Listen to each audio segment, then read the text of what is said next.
ये वीडियो केवल प्रशंसकों द्वारा बनाया गया स्पष्टीकरण और टिप्पणी है। सभी अधिकार मूल लेखक, चित्रकार और प्रकाशक के हैं। उचित उपयोग। अध्याय 101, 4 दिन। उद्धरण चिन्ह ... स्टारफिश पुनर्योजी गुण आसव पूरा हो गया था। ये है बिल्कुल सही, वो बुदबुदाया। उसने अपनी उंगलियां मोड़ी, अपनी कलाइयां घुमाई, अपनी बाहें रगड़ी, कुछ नाटकीय होने की आधी अधूरी आशा करते हुए। भले ही नाटकीय न हो, कम से कम कुछ तो। शायद उसकी त्वचा के नीचे हल्की सी खुजली भी हो सकती है, लेकिन वहां कुछ भी नहीं था। उसका शरीर वैसा ही दिखता और महसूस होता था। ऐसा नहीं है कि इससे उसे आश्चर्य हुआ। इस जलसे से पहले ही नैनाइट्स ने पहले ही चमत्कार कर दिया था। उन्होंने हर निशान, बचपन के खरोंच के हर हल्के अवशेष, हड्डियों में छिपे माइक्रोफ्रैक्चर, यहां तक कि सामान्य जीवन से जमा हुए छोटे मांसपेशियों के आंसू और शारीरिक रूप से कठिन काम करने में बिताए दिनों की मरम्मत की थी। उसका शरीर बिल्कुल वैसा ही था, लगभग अप्राकृतिक रूप से। फिर भी तारा मछली की पुनर्योजी विशेषता का पूरा बिंदु कॉस्मेटिक नहीं था। यह इस बारे में था कि जब चीजें गलत हुई तो क्या हुआ, और उसका परीक्षण करने का केवल एक ही तरीका था। लियाम एक पल के लिए अपने बिस्तर के किनारे पर बैठ गया और विचार पर विचार करने लगा। उसकी हल्की सी हंसी निकल गई। मुझे लगता है कि इसे जांचने का एकमात्र तरीका खुद को काट देना है। वह खड़ा रहा, धीरे से सांस छोड़ी और डायमेंशनल स्पेस में गायब हो गया। इससे पहले कि वह फिर से टेलीपोर्ट होता, अपने पेंटहाउस की चिकनी रसोई में फिर से प्रकट होता, बंजर गेरू बंजर भूमि ने एक पल के लिए उसका स्वागत किया। कमरा शांत था, लगभग निष्फल। स्टेनलेस स्टील के काउंटर हल्की रोशनी में चमक रहे थे। वह चाकू रैक की ओर चला गया, किसी एक को चुनने से पहले उंगलियां हैंडल पर थोड़ी देर के लिए घूमती रहीं। शेफ का चाकू, तेज और साफ। उसने ब्लेड की चमक का अध्ययन करते हुए उसे अपने हाथ में घुमाया। किसी और के लिए ये कृत्य पागलपन या आत्मघाती पागल का कृत्य होता, लेकिन उसके लिए ये जिज्ञासा थी। लियाम ने आह भरी, फिर खुद को केंद्रित करते हुए एक पल के लिए अपनी आंखें बंद कर ली। उसका खाली हाथ काउंटर के किनारे पर मंडरा रहा था। यहाँ कुछ भी नहीं। जानबूझकर शांति के साथ उसने चाकू को अपनी बाईं हथेली पर दबाया और उसे इतना गहरा खींच लिया कि त्वचा टूट जाए। जैसे ही लाल रंग तुरंत उभर आया, एक तेज चुभन उसके आर पार हो गई। खून की एक पतली रेखा सूजकर मोती बन गई और फिर छलक गई। उसने अपनी सांसों के बीच धीरे से फुसफुसाया, दर्द से ज्यादा प्रतिक्रिया के कारण। कुछ सेकंड तक कुछ नहीं हुआ। खून धीरे धीरे टपक रहा था, उसकी कलाई की ओर बह रहा था। कटा हुआ, गर्म और कच्चा। यह बिल्कुल सामान्य लग रहा था और महसूस भी हो रहा था। लेकिन फिर रक्तस्राव धीमा हो गया। धीरे धीरे नहीं, बल्कि अस्वाभाविक रूप से तेज। घाव के केंद्र में लाल रंग का मोती कुछ ही सेकंड में जम गया और एक पतली फिल्म में काला हो गया। कट के किनारे हिल गए, फिर आपस में जुड़ गए, जैसे कि अदृश्य हाथ मांस को वापस अपनी जगह पर बुन रहे हो। यह पहले सूक्ष्म था, फिर निर्विवाद था। कच्चे अंतराल को सील कर दिया गया। हल्की लालिमा फीकी पड़ गई। 30 सेकंड बीतने तक घाव खत्म हो चुका था, यहां तक कि एक निशान या हल्की सफेद रेखा भी नहीं। यह दोषरहित था। लियाम उसकी हथेली को घूरता रहा, चुप रहा, फिर मुस्कुराया। पवित्र नरक। वो फिर से अपनी उंगलियां मोड़ते हुए फुसफुसाया। त्वचा खींची हुई, चिकनी और बेदाग दिख रही है। वो मन ही मन बुदबुदाया, हर शब्द से संतुष्टि टपक रही थी। यह अविश्वसनीय है। उसे किसी प्रभावशाली चीज की उम्मीद थी, लेकिन अपने शरीर को वास्तविक समय में ठीक होते देखना टांके से भी तेज, दुनिया के किसी भी उपचार से भी तेज यह वास्तविक था। उसे ऐसा लगा जैसे उसने मानव होने के अर्थ की सीमा से बाहर कदम रख दिया है। उन्होंने ये भी महसूस किया कि यह विशेषता नहीं थी, बल्कि नैनिट्स भी काम कर रहे थे। उन्होंने उपचार प्रक्रिया को तेज किया और इसे और भी बेहतर बनाया। एक परीक्षण से संतुष्ट होकर उसने चाकू एक तरफ रख दिया। वह अधिक गहरा घाव कर सकता था, अधिक नाटकीय घाव करने का प्रयास कर सकता था, लेकिन इसका मतलब क्या होगा? वह कोई स्वपीड़ितवादी नहीं था। उपचार पर आश्चर्य करने के लिए खुद को बार बार चोट पहुंचाना समझदारी नहीं थी। उन्होंने बात साबित कर दी थी। इसके अलावा लूसी ने पहले ही उसे आश्वासन दिया था कि पुनर्योजी प्रक्रिया स्तरित थी। छोटे मोटे घाव तुरंत भर जाएंगे। अधिक गंभीर चोटें अधिक समय ले सकती हैं, लेकिन फिर भी बिना किसी घाव के ठीक हो जाती है। यहां तक कि पूर्ण अंग पुनर्जनन भी मेज पर था, यदि उसने नैनाइट्स और विशेषता को पर्याप्त समय दिया। अभी के लिए इतना ही काफी था। पेंटहाउस के शयन कक्ष की ओर जाते हुए वह मन ही मन मुस्कुराया। वह शयन कक्ष में पहुंचा और अपने बिस्तर पर गिर गया, जिससे वह एक हल्की आह के साथ चादर पर गिर पड़ा। कुछ ही सेकंड में उसकी दृष्टि शाश्वत लोकों की रंगीन दुनिया में डूबने से पहले परिचित सफेद लॉबी में घूम गई। तारांकन तारांकन तारांकन। जैसे ही उसने खुद को खोजों, लड़ाइयों और अन्वेषण में दफनाया, घंटे पिघल गए। जब तक वह खेल से बाहर आया, वास्तविक दुनिया में रात हो चुकी थी। उसका फोन बजने लगा और उसने कॉलर आईडी चेक की और तुरंत कॉल उठाई। डेनियल, शुभ संध्या श्रीमान स्कॉट। दूसरी ओर से डेनियल की आवाज आई और लियाम को उत्साह का संकेत महसूस हुआ। मैं बस आपको अपडेट करना चाहता था। फैमिली ऑफिस सेटअप अपेक्षा से अधिक तेजी से आगे बढ़ रहा है। ओह, लियाम पीछे की ओर झुका, उसकी भौहें जिज्ञासा से ऊपर उठी। हाँ, प्रारंभ में मैंने अनुमान लगाया था कि बुनियादी ढांचा तैयार होने में कम से कम 3 महीने लगेंगे। लेकिन जिन कनेक्शनों का मैंने लाभ उठाया है और जिस टीम को मैंने इकट्ठा करना शुरू किया है, मुझे विश्वास है कि हम इसे 1 महीने के भीतर चालू कर देंगे। कम से कम कार्यात्मक स्तर पर। लियाम ने अपनी ओर सिर हिलाते हुए हल्की सी मुस्कान दी। उम्मीद से ज्यादा तेज। यह अच्छा है। बहुत अच्छा, डेनियल ने कहा। बेशक इसे पूरी तरह से तैयार करने के लिए हमें अभी भी और समय की आवश्यकता होगी। लेकिन नींव, कानूनी ढांचे, प्रारंभिक स्टाफिंग, अनुपालन संरचनाएं, वे मेरी कल्पना से कहीं अधिक जल्दी तैयार हो जाएंगी। धन्यवाद डेनियल, लियाम ने गर्मजोशी से कहा। आप जो कुछ भी कर रहे हैं मैं उसकी सराहना करता हूं। मुझे सूचित करते रहें। यह मेरी खुशी है मिस्टर स्कॉट। मैं जल्द ही आपको फिर से अपडेट करूंगा। कॉल समाप्त हो गई। लियाम ने फोन एक तरफ रख दिया, फिर भी मुस्कुरा रहा था। उनकी ढाल अपेक्षा से अधिक तेजी से बनाई जा रही थी। इससे उसका मन जितना उसने स्वीकार किया था उससे कहीं अधिक सहज हो गया। फैमिली ऑफिस के आकार लेने के साथ मीडिया, मुकदमों और सरकारी जिज्ञासा का तूफान उतना खतरनाक नहीं लगा। तारांकन तारांकन तारांकन। उसके बाद के दिन धुंधले हो गए। लियाम ने बारी बारी से अनंत लोकों की खोज की, लूसी के साथ शैशव स्तर के गियर ग्लास पारिस्थितिकी तंत्र के छोटे विवरणों को परिष्कृत किया और अपडेट आने पर डेनियल के साथ जांच की। हर दिन उसकी प्रत्याशा बढ़ती गई। न केवल पारिवारिक कार्यालय के लिए बल्कि इससे भी बड़ी किसी चीज के लिए। उसका पहला मासिक साइन इन। उसने दैनिक साइन इन करना बंद कर दिया था, इसके बजाय उन्हें जमा होने देने का विकल्प चुना। साप्ताहिक साइन इन पहले से ही आश्चर्यजनक था, लेकिन अब वह देखना चाहता था कि जब सब कुछ ठीक हो गया तो क्या हुआ, और जब यह उसके पहले मासिक साइन इन के साथ मेल खाता था, वह केवल कल्पना ही कर सकता था कि पुरस्कार क्या होंगे। धन, शेयर, अधिक प्रसिद्ध वाहन, या कुछ और भी पागलपन, कुछ ऐसा जो उसके जीवन को फिर से डायमेंशनल स्पेस की तरह बदल देगा। जो भी हो, वह एक बात निश्चित रूप से जानता था, यह भयानक होगा। तारांकन तारांकन तारांकन। आखिरकार सुबह हो गई। लियाम जल्दी उठ गया। सूरज की रोशनी की पहली किरणें उसके कमरे में फैल रही थी। वह अपनी आंखें मलते हुए धीरे से उठ बैठा। उसका दिल पहले से ही थोड़ा तेज धड़क रहा था। उसने एक हल्की आह भरी और अपनी स्टेटस स्क्रीन पर यह जांचने के लिए फोन किया कि पिछले 4 दिनों में अपने साइन इन जमा करने से उसे कितने सिस्टम पॉइंट मिले हैं। मेजबान लियाम स्कॉट। आयु 18। जीवनकाल 220 वर्ष। सिस्टम स्तर 3। ताकत 54। चपलता 53। सहन शक्ति 54। विशेषता अंक 0। सिस्टम अंक 40। कौशल प्रो लेवल वाहन संचालन, विश्व स्तरीय शिष्टाचार, विश्व स्तरीय पाक कला, निराकार युद्ध सिद्धांत, उत्तम स्मृति, सार्वभौमिक भाषा विज्ञान। System function, sign in, system store, dimensional space. तारांकन तारांकन तारांकन 40। यह बहुत कम है, उसने दूर देखने से पहले खुद से कहा। उसके जमा होने का कारण यह देखना था कि इसका उसके पहले मासिक साइन इन पर कितना प्रभाव पड़ेगा। सिस्टम पॉइंट एक अतिरिक्त बोनस था। बिना समय बर्बाद किए लियाम ने कहा, सिस्टम साइन इन। अध्याय 102। सिस्टम बहुत ज्यादा है। आपके पहले मासिक साइन इन पर बधाई मेजबान। आपको $50 करोड़ प्राप्त हुए। आपको एनवीडिया के 3% शेयर प्राप्त हुए, $122 बी। आपको माइक्रोसॉफ्ट का 3% प्राप्त हुआ, $111 बिलियन। आपको ब्रॉडकॉम के 3% शेयर प्राप्त हुए, $42.250 बी। आपको टीएसएमसी के 3% शेयर प्राप्त हुए, $37.860 बी। आपको एली लिली के 3% शेयर प्राप्त हुए, $19.557 बी। आपको जॉनसन और जॉनसन के 3% शेयर प्राप्त हुए, $12.891 बी। आपको सेंट्रल पार्क टॉवर, न्यूयॉर्क शहर में एक पूरी मंजिल का पूर्ण स्वामित्व प्राप्त हुआ। आपको कैरिबियन में स्थित एक निजी द्वीप, सैन कैरोलाकी का पूर्ण स्वामित्व प्राप्त हुआ। आपको 150 विशेषता अंक प्राप्त हुए। नोट, संपत्ति और द्वीप के दस्तावेज डायमेंशनल स्पेस में टेबल पर हैं। तारांकन तारांकन तारांकन। होस्ट ने सिस्टम की लेवल अप आवश्यकता को पूरा कर लिया है। स्तर ऊपर, नया फंक्शन ट्रांसडायमेंशनल ट्रैवल अनलॉक कर दिया गया है। तारांकन तारांकन तारांकन। उद्धरण चिन्ह डॉट डॉट डॉट उद्धरण चिन्ह। अज्ञात समय के लिए लियाम अपने बिस्तर पर बैठा रहा। उसका मुंह और आंखें सदमे और अविश्वास के मिश्रण से खुली हुई थी। उसे कुछ समझ नहीं आ रहा था कि क्या करे या क्या कहे। उसके पास शब्द ही नहीं थे। 1 मिनट के बाद उसने अपनी आंखें बंद कर ली और एक गहरी सांस ली और धीरे धीरे सांस छोड़ी, अपनी भावनाओं को नियंत्रित करने की पूरी कोशिश की। उन्होंने कई बार सांस ली और छोड़ी, लेकिन उन्हें एहसास हुआ कि यह काम नहीं कर रहा था। वह इस समय जो महसूस कर रहा है उसे शब्दों में बयां नहीं कर सकता। यहां तक कि विश्व स्तरीय शिष्टाचार कौशल भी उसकी भावनाओं को नियंत्रित करने में उसकी मदद नहीं कर पा रहा था। उसे इसे बाहर निकालना होगा। उसे अभी अभी मिले पुरस्कारों की बेहूदगी के स्तर पर चिल्लाना पड़ता है। तुरंत वह अपने कमरे से गायब हो गया और डायमेंशनल स्पेस में दिखाई दिया। और अगला काम जो उसने किया वह अपनी ऊंची आवाज में चिल्लाना था।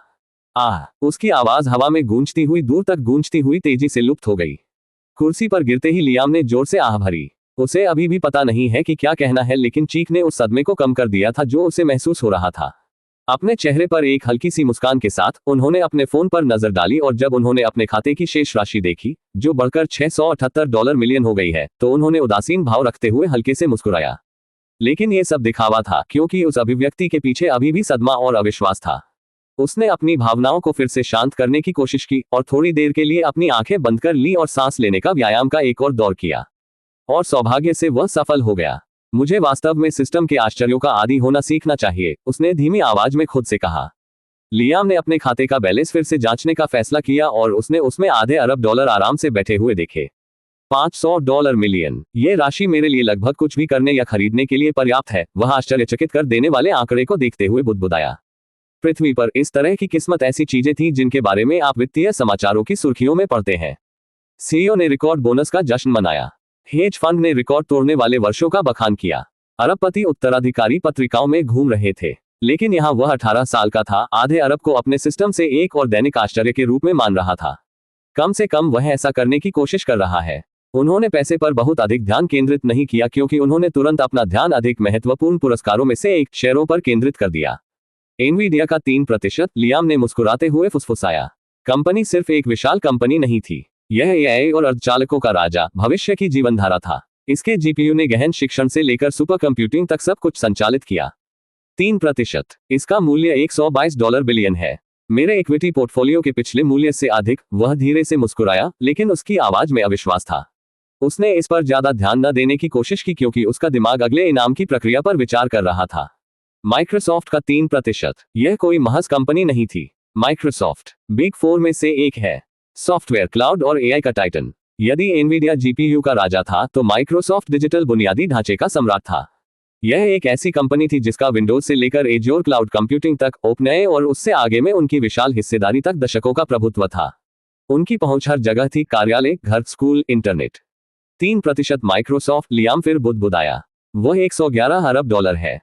उसने जोर से हंसते हुए अपना चेहरा दोनों हाथों से रगड़ा।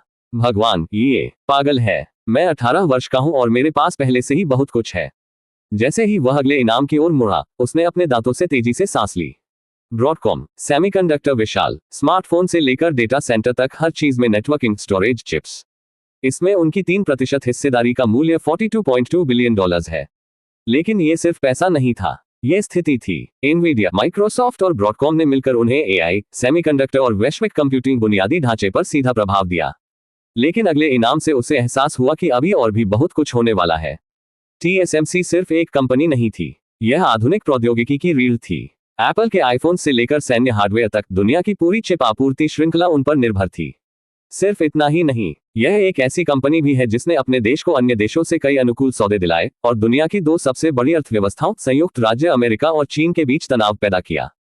और लियाम के पास अब 3% हिस्सेदारी है, जो $37.8 बिलियन के बराबर है। ये दुनिया की सबसे रणनीतिक रूप से संवेदनशील कंपनियों में से एक की हिस्सेदारी भी है। आज के मासिक साइन इन पुरस्कारों के साथ, लियाम ने अंततः सिस्टम के अंतिम लक्ष्य को समझ लिया था।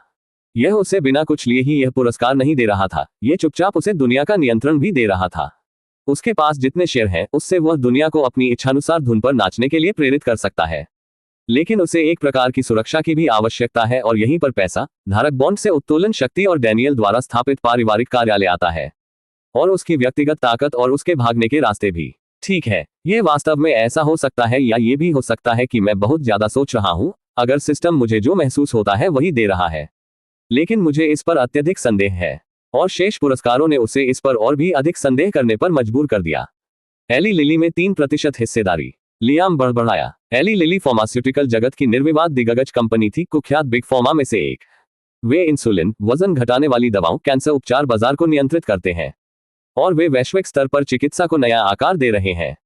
कंपनी में 3% हिस्सेदारी का मतलब है कि उनके पोर्टफोलियो का मूल्य $19.5 बिलियन बढ़ गया है। जब लियाम ने अगला इनाम देखा तो उसकी आंखें थोड़ी नर्म हो गईं। जॉनसन एंड जॉनसन एनवीडिया या माइक्रोसॉफ्ट की तरह आकर्षक नहीं था, लेकिन ये स्वास्थ्य सेवा, चिकित्सा उपकरणों, उपभोक्ता उत्पादों की वैश्विक दिग्गज कंपनी थी। कंपनी का 3% उसके पोर्टफोलियो में $12.8 बिलियन जोड़ता है। लियाम ने अगला काम संख्याओं का मिलान करना किया और जब उसने ऐसा किया तो उसकी छाती कड़ी हो गई। कुल share 3% Nvidia, Microsoft, Broadcom, TSMC, Eli Lilly, Johnson and Johnson. जैसे ही वह संख्याओं को तेजी से पढ़ने लगा, उसके होंठ हिल गए। Nvidia $122 B, Microsoft $111 B, Broadcom $42 B, TSMC $37 और 80 सेंट बी, एली लिली $19 और 50 cent B, Johnson and Johnson $12.8 billion, कुल $345 और 60 सेंट बी। उनके पिछले इक्विटी पोर्टफोलियो में जोड़ने पर यह संख्या चौंका देने वाली थी। $462 बी। जैसे ही उसका गला रुंध गया, लियाम बेहोश हो गया। 462 अरब, वह फुसफुसाया जबकि उसके हाथ थोड़ा कांप रहे थे। मैं दुनिया का सबसे अमीर व्यक्ति हूं। उसके कहने पर भी ये शब्द पागलपन भरे लग रहे थे। पृथ्वी पर सबसे अमीर आदमी, मस्क, आर्नाल्ड, बेजोस, इन सभी से अधिक अमीर, और वह केवल 18 वर्ष का था। काफी देर तक वह वहीं चुपचाप बैठा रहा, उसकी सांसें तेजी से आ रही थी। फिर उसने जोर से आह भरी और कुर्सी पर सिर के बल गिर पड़ा। दुनिया में सबसे अमीर, 18 साल की उम्र में और सिर्फ 1 महीने में, उसने अपना सिर हिलाते हुए बहुत धीमी आवाज में कहा, यह प्रणाली बहुत ज्यादा है, बस बहुत ज्यादा। अध्याय 103, सिस्टम बहुत ज्यादा है 2। कुछ मिनट बीत चुके थे और लियाम अभी भी उसी स्थिति में था। उसका सिर हेडरेस्ट पर टिका हुआ था और वह डायमेंशनल स्पेस के नीरस आकाश को देख रहा था, सोच में खोया हुआ था। पिछले कुछ मिनटों में वह बहुत सी चीजों के बारे में सोच रहा था, लेकिन उसके विचार ज्यादातर इस बात पर केंद्रित थे कि अगर वह उजागर हुआ तो उसका जीवन क्या दिशा लेगा। लेकिन काफी सोचने के बाद उसे एक बात का एहसास हुआ, वह अपने दिमाग को बहुत ज्यादा परेशान कर रहा था। वह निश्चित रूप से जानता था कि चाहे वह कितना भी थक जाए, वह अपने इक्विटी पोर्टफोलियो को हमेशा के लिए दुनिया से नहीं छिपाएगा। दूसरा, वह जानता था कि शुरुआत में चीजें गर्म होंगी और संभवतः अराजक होंगी, लेकिन जैसे जैसे समय गुजरेगा, सब कुछ पृष्ठभूमि में फीका पड़ जाएगा। उसे बस शुरुआत में साक्षात्कार अनुरोधों, पपराजी और वैश्विक ध्यान के हमले से बचना है, और जब सब कुछ खत्म हो जाएगा तो वह ठीक हो जाएगा। उसकी एकमात्र समस्या ये होगी कि यह सब कब तक चलेगा। लेकिन वह जानता था कि इसकी वजह से दुनिया नहीं रुकेगी और लोग अपना जीवन जीना बंद नहीं करेंगे। इसलिए उसे उन चीजों के बारे में चिंता करना बंद कर देना चाहिए जिन पर वह नियंत्रण नहीं कर सकता है और अन्य चीजों पर ध्यान केंद्रित करना चाहिए। हाँ, यह सबसे अच्छा विकल्प है, उन्होंने एक लंबी आह भरते हुए कहा, और उनकी नजर लंबी ऑब्सीडियन टेबल पर गई जहां 2 नए दस्तावेज एक साथ बड़े करीने से रखे हुए थे। वह पहले दस्तावेज के पास पहुंचा और उसे उठाया। मंजिल 85, सेंट्रल पार्क टावर, न्यूयॉर्क शहर। जब लियाम ने फोलियो खोला तो उसने सबसे पहले यही देखा, और जैसे ही उसकी नजर अंदर की चमकदार तस्वीरों पर गई तो उसकी सांसें अटक गईं। छवियों में मैनहट्टन के ऊपर 7000 वर्ग फुट से अधिक आकार का एक विशाल लग्जरी फर्श दिखाया गया है। फर्श से छत तक फैली हुई कांच की दीवारें, उत्तर में सेंट्रल पार्क, दक्षिण में मैनहट्टन क्षितिज और दूरी में चमकती हडसन नदी के मनोरम दृश्य पेश करती हैं। अंदरूनी भाग असंभव रूप से विशिष्ट थे। हाथ से नक्काशीदार संगमरमर के फर्श, नक्काशीदार लकड़ी के पैनल, नक्षत्रों की तरह लटके हुए क्रिस्टल झूमर। अकेले लिविंग रूम ऐसा लग रहा था जैसे ये राजघराने का हो, चौड़ा, हवादार, गर्म रंगों में आलीशान फर्नीचर के साथ, जिसे विलासिता में दुनिया के कुछ सर्वश्रेष्ठ नामों द्वारा डिजाइन किया गया था। मास्टर बेडरूम एक अभयारण्य था, नर्म सफेद लिनेन, दोनों तरफ मनोरम खिड़कियां, और इतालवी संगमरमर से सुसज्जित एक बाथरूम जिसमें क्षितिज की ओर देखने वाला टब था। लियाम ने संपत्ति के दस्तावेज को देखा और उसने देखा कि इसमें एक निजी लिफ्ट, बायोमेट्रिक सुरक्षा और 24/7 द्वारपाल सेवा भी थी। यह आकाश में किले जैसा था, और यह मूल्य है $150 मिलियन। स्वाभाविक रूप से, अगर कीमत इतनी अधिक न होती तो मुझे वास्तव में आश्चर्य होता, विशेष रूप से इसके स्थान और जिस इमारत में यह स्थित है उसके साथ। ये कीमत के लायक है, लियाम ने फोलियो को बंद करते हुए और दूसरा उठाते हुए खुद से कहा। उसने उसे खोला और एक क्षण के लिए वह सांस लेना भूल गया। लगभग शाब्दिक रूप से, सैन कैरोला की कैरेबियन द्वीप की तस्वीरों से पन्ने भर गए। यह एक निजी द्वीप था जिसके समुद्र तट प्राचीन और पाउडर चीनी की तरह सफेद थे, क्रिस्टलीय फिरोजा में लहरें चल रही थी। घनी उष्णकटिबंधीय वनस्पति हवा में धीरे धीरे लहरा रही थी, मीठे पानी की धाराओं और छिपे हुए लेगून को छुपा रही थी। हवाई शॉट्स ने इसका विशाल पैमाना दिखाया, 8.6 वर्ग किलोमीटर या लगभग 3.3 वर्ग मील। वहां पहले से ही बुनियादी ढांचे मौजूद थे, समुद्र की ओर देखने वाले चौड़े बरामदे वाला एक शानदार विला, ताड़ के पेड़ों के पीछे बड़े करीने से बने स्टाफ क्वार्टर, एक छिपे हुए रनवे की तरह द्वीप को पार करने वाली 5 किलोमीटर की पक्की हवाई पट्टी। फोटो में मरीना पॉलिश की गई लकड़ी और स्टील से चमक रहा था, जो सुपरयाच को खड़ा करने के लिए काफी बड़ा था। सौर पैनल पवन टर्बाइनों के सहारे सूर्य की रोशनी में चमक रहे थे, और दस्तावेज के अनुसार वहां एक भूमिगत मीठे पानी का भंडार भी था, जो द्वीप की स्थायी आत्मनिर्भरता सुनिश्चित करता था। स्मार्ट चाल सिस्टम, उसने पढ़ना जारी रखा और उसके बाद की पंक्ति को देखकर उसकी आंखें थोड़ी संकुचित हो गईं। द्वीप के निर्देशांक अज्ञात है। स्थान उपग्रहों और मानचित्रण प्लेटफार्मों से छिपा हुआ है। केवल जिन्हें आप नाम देते हैं वही जानते होंगे कि यह मौजूद है। एक भूतिया द्वीप, वह धीरे से सांस छोड़ते हुए बुदबुदाया। द्वीप पर कोई मूल्य टैग नहीं था और लियाम ने इस पर मूल्य टैग लगाने की जहमत नहीं उठाई, लेकिन उसे लगा कि इसकी कीमत कम से कम $1 अरब होनी चाहिए, विशेष रूप से इसके पास जो कुछ भी है उसके साथ, शायद और भी ज्यादा। ये सब करने के बाद लियाम अंततः अनलॉक किए गए नए फंक्शन पर ध्यान केंद्रित कर सका। उसने अपनी स्टेटस स्क्रीन पर कॉल किया। मेजबान लियाम स्कॉट, आयु 18, जीवनकाल 220 वर्ष, सिस्टम स्तर 4, ताकत 54, चपलता 53, सहन शक्ति 54, विशेषता अंक 150, सिस्टम अंक 40, कौशल प्रो लेवल वाहन संचालन, विश्व स्तरीय शिष्टाचार, विश्व स्तरीय पाक कला, निराकार युद्ध सिद्धांत, उत्तम स्मृति, सार्वभौमिक भाषा विज्ञान, system function, sign in, system store, dimensional space, transdimensional travel. तारांकन तारांकन तारांकन। वह सिस्टम से तुरंत नए फंक्शन के बारे में पूछना चाहता था, लेकिन उसने खुद को रोक लिया और पहले अपने विशेषता अंक आवंटित करने का निर्णय लिया। उन्होंने तीनों विशेषताओं के बीच अंकों को समान रूप से विभाजित किया और उनमें से प्रत्येक को 50 अंक आवंटित किए। अगले ही पल लियाम को वह परिचित गर्म ऊर्जा महसूस हुई जो उसकी छाती से निकली थी और उसके पूरे शरीर में एक धारा की तरह फैलने से पहले। लेकिन इस बार एक अंतर था। ऊर्जा का प्रवाह पिछली बार की तरह हल्का नहीं था। इस बार तो जैसे बाढ़ आ गई। लियाम ने एक तेज सांस ली और ऊर्जा उसकी नसों में तरल आग की तरह प्रवाहित होने लगी। उसकी मांसपेशियां अनैच्छिक रूप से तनावग्रस्त हो गईं और उसके दिल की धड़कन उसके कानों में गड़गड़ाने लगी, तेज तेज तेज। ऐसा लगा मानो उसकी छाती युद्ध के ढोल में बदल गई हो। ऊर्जा उसके हाथों और पैरों से होते हुए उसकी हड्डियों और टेंडनों में प्रवाहित होने लगी। उसने अपनी मुट्ठियां भींच ली क्योंकि उसकी त्वचा पर नसें तेजी से उभरी हुई थी।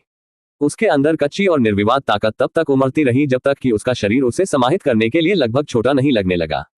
उग, वह कराह उठा और अपने दांत भींचने लगा क्योंकि अनुभूति और भी तीव्र हो गई। उसकी इंद्रियां चिंताजनक गति से तेज हो गईं।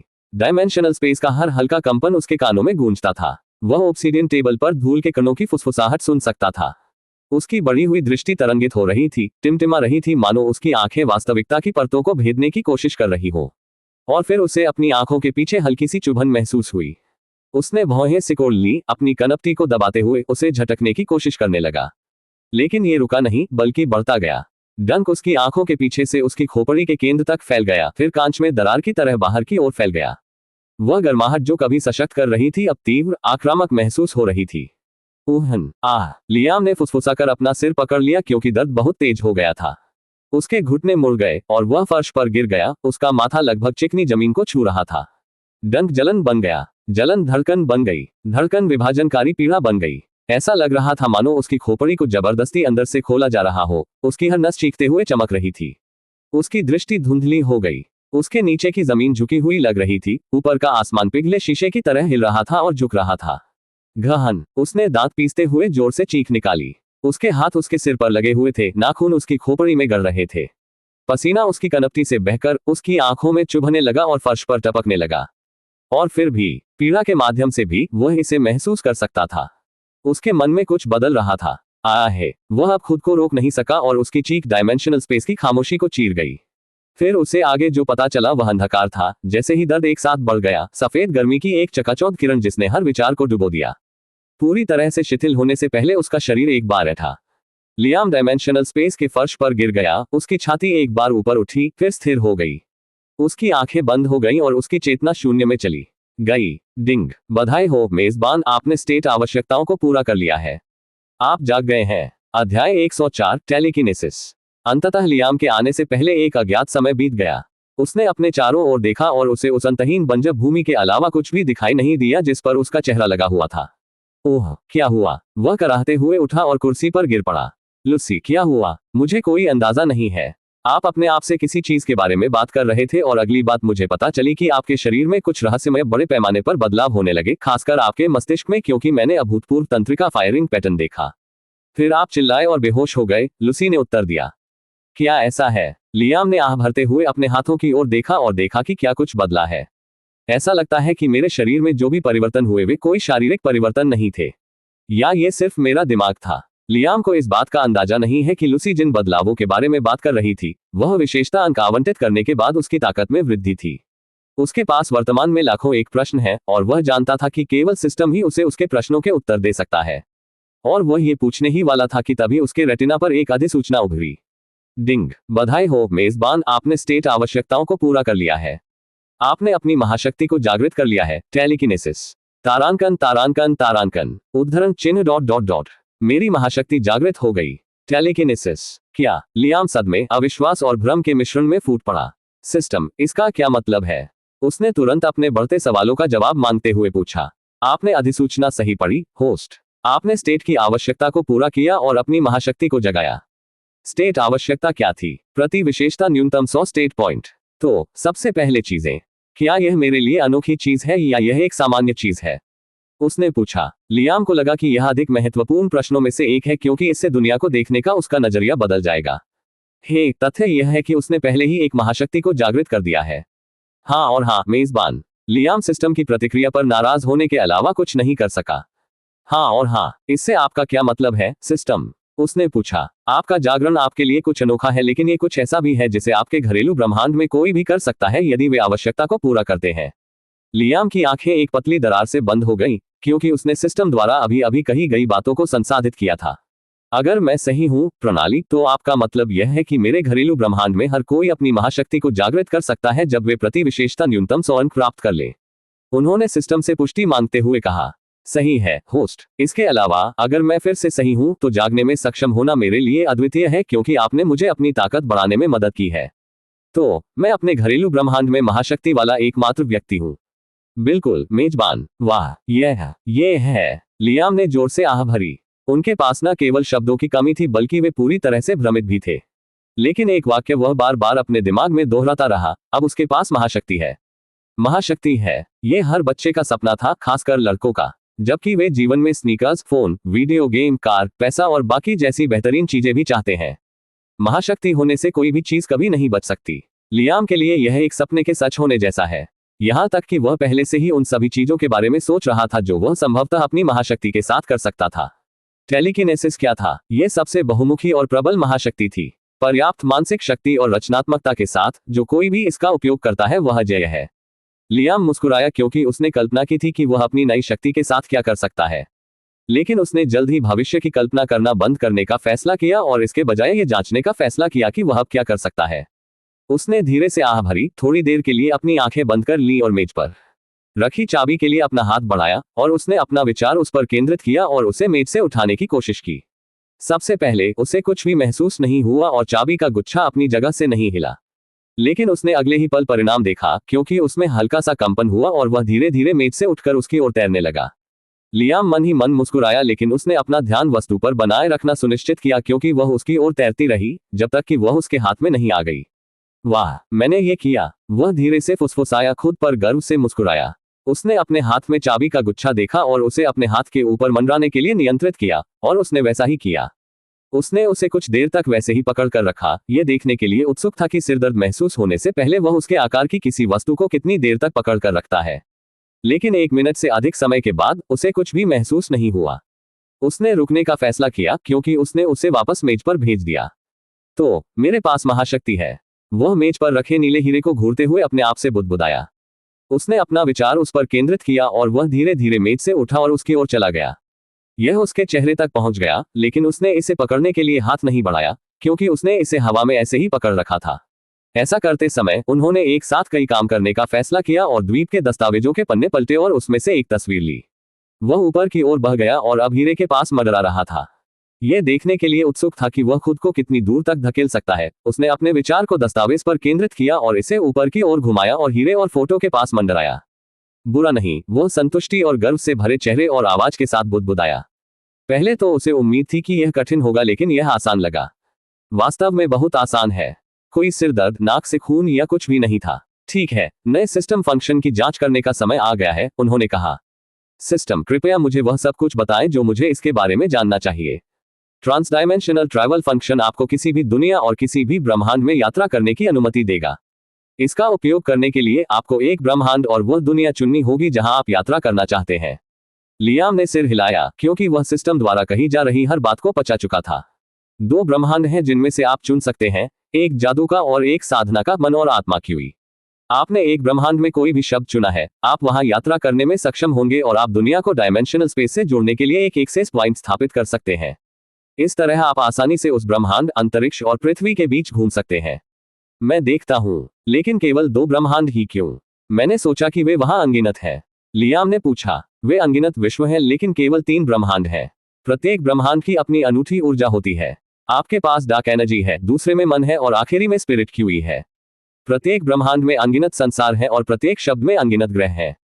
डार्क एनर्जी, 3 ब्रह्मांड, अनगिनत दुनिया। लियाम की आंखें सदमे से थोड़ी चौड़ी हो गईं, जैसे ही उसने सिस्टम द्वारा कही गई बातों पर कार्रवाई करने की कोशिश की। तो अगर मेरे ब्रह्मांड में डार्क एनर्जी है तो क्या मैं इसे अवशोषित करके मजबूत हो सकते हैं? नहीं मेजबान, डार्क एनर्जी को अवशोषित नहीं किया जा सकता। इसका उपयोग आपके ब्रह्मांड और उसमें मौजूद हर चीज को बनाए रखने से आगे नहीं जाता है। लेकिन क्यों? अगर दूसरे ब्रह्मांड के लोग अपने ब्रह्मांड की ऊर्जा को अवशोषित कर सकते हैं तो हम क्यों नहीं? उसने पूछा। उसे माफ कर दो, लेकिन उसे यह एक ही समय में अविश्वसनीय और अनुचित लगा। उन ब्रह्मांडों के नियम उन्हें अनुमति देते हैं, लेकिन आपके लिए नहीं। मैं देख रहा हूं। उसे अभी भी यह अनुचित लगा, लेकिन वह सिस्टम के साथ बहस शुरू नहीं करना चाहता।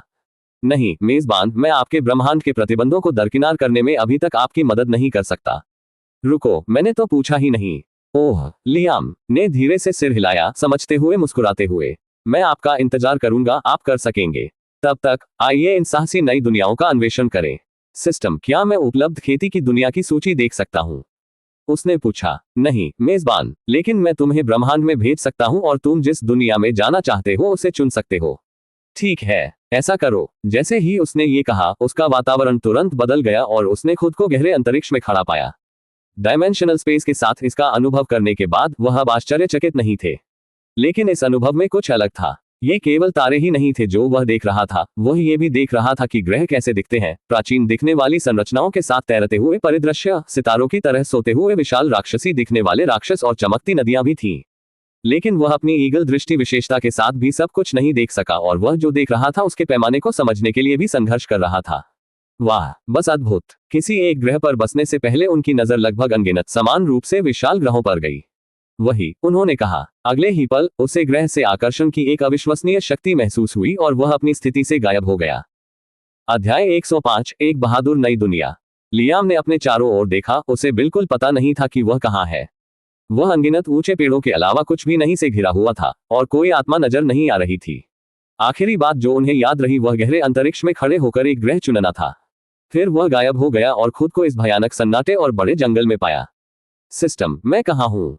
उसने बहुत धीमी आवाज में पूछा। वह लगभग फुसफुसाहट थी। दुर्भाग्य से उसे कोई प्रतिक्रिया नहीं मिली। लूसी, उसने गियर ग्लास के माध्यम से उससे संपर्क करने की कोशिश की, लेकिन वह भी कोई जवाब नहीं दे रही थी।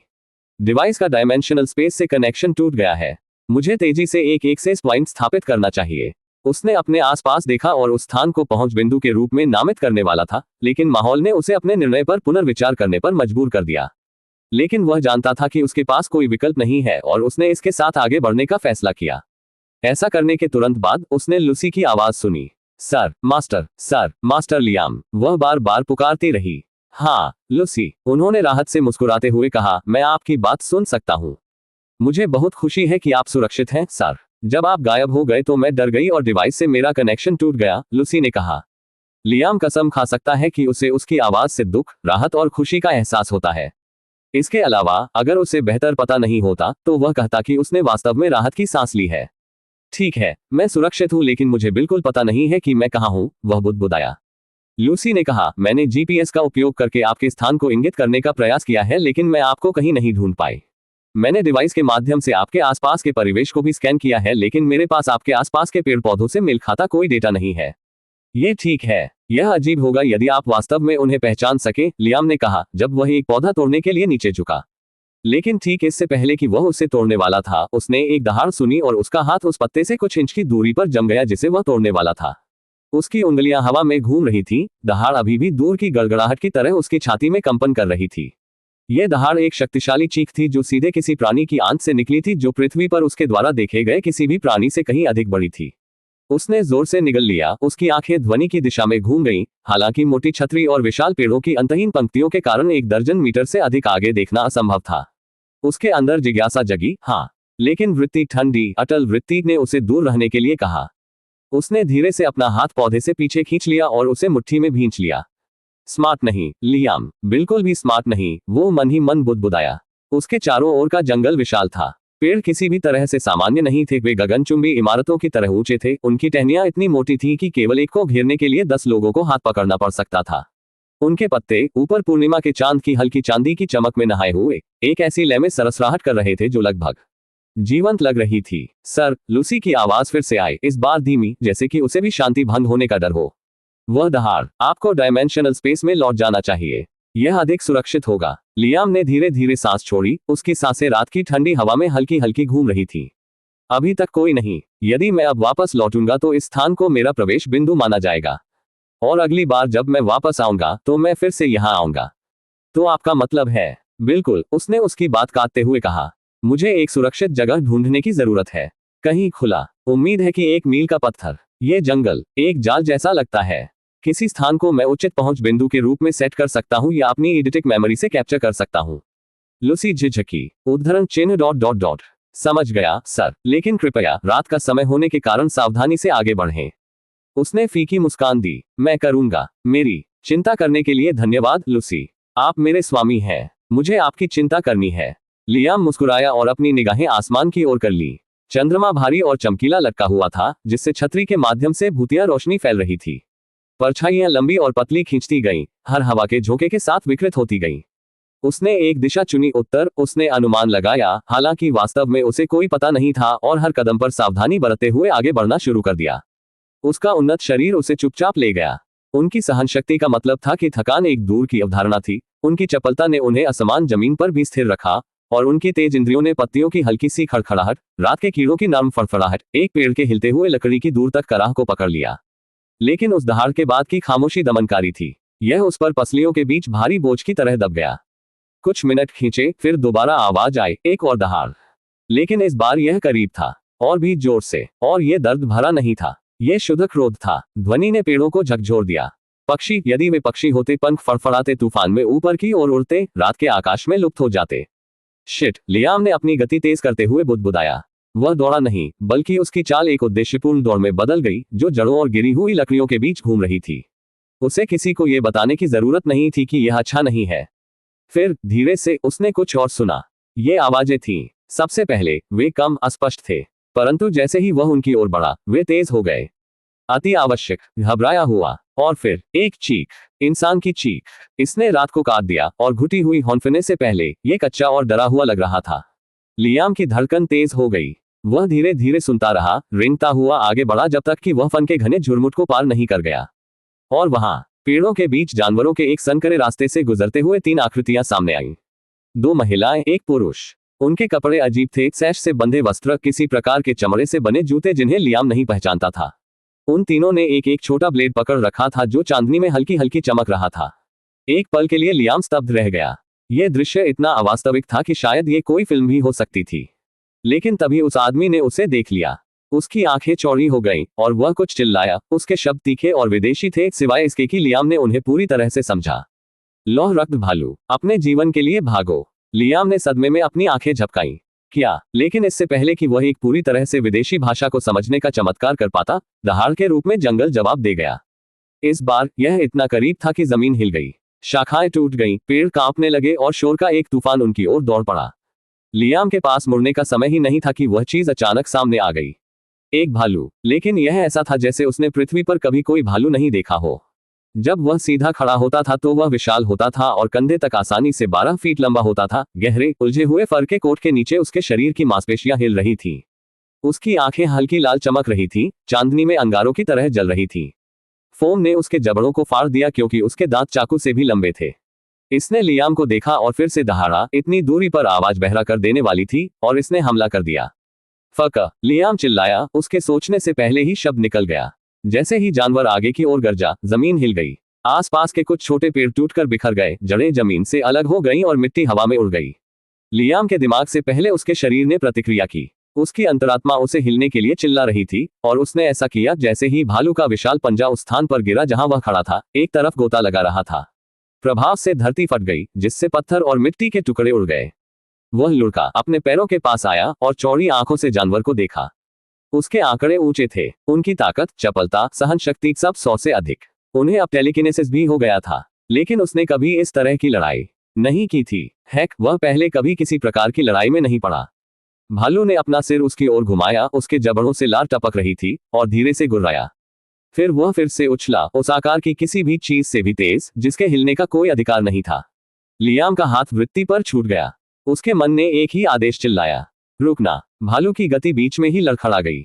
उसका शरीर अस्वाभाविक रूप से झटके खा रहा था, मानो उसके अंगों के चारों ओर अदृश्य जंजीरें लिपटी हुई हो। हवा में धूल उड़ गई, पत्तियां कांप उठी और एक पल के लिए जानवर अपनी जगह पर लटक गया। लियाम की कनपटी तुरंत धड़क उठी। उसकी खोपड़ी दबाव के कारण स्पंदित हो रही थी, किनारों पर उसकी दृष्टि धुंधली हो रही थी। इतनी बड़ी चीज को थामने के लिए जिस कच्ची शक्ति की आवश्यकता थी वह चौंका देने वाली थी। हटो, धत। उसने अपनी पूरी इच्छाशक्ति से ध्यान केंद्रित करते हुए फुसफुसाया। भालू ने उसकी टेलीकिनेटिक पकड़ पर दबाव डालते हुए अवज्ञा में दहाड़ना शुरू कर दिया। जब वह खुद को इंच दर इंच आगे बढ़ने के लिए मजबूर कर रहा था, तो उसके पंजों ने मिट्टी में खाया खोद दी। उसकी मांसपेशियां अदृश्य संयम के खिलाफ उभरी हुई थी। लियाम ने अपने दांत पीस लिए। उसके माथे पर पहले से ही पसीना बह रहा था। उसे कोई अंदाजा नहीं था कि वह इसे कितने समय तक जारी रख सकेगा। सेकंड, 1 मिनट, शायद। सर, पीछे हटो। लूसी की आवाज उसके दिमाग में गूंजी, तात्कालिकता से तेज। मुझे पता है। वो पीछे हट गया, हालांकि उसके पैरों ने हिलने से इनकार कर दिया। उसका अभिमान, उसका सदमा, उसका कच्चा अविश्वास, सभी ने उसे अपनी जगह पर बनाए रखा।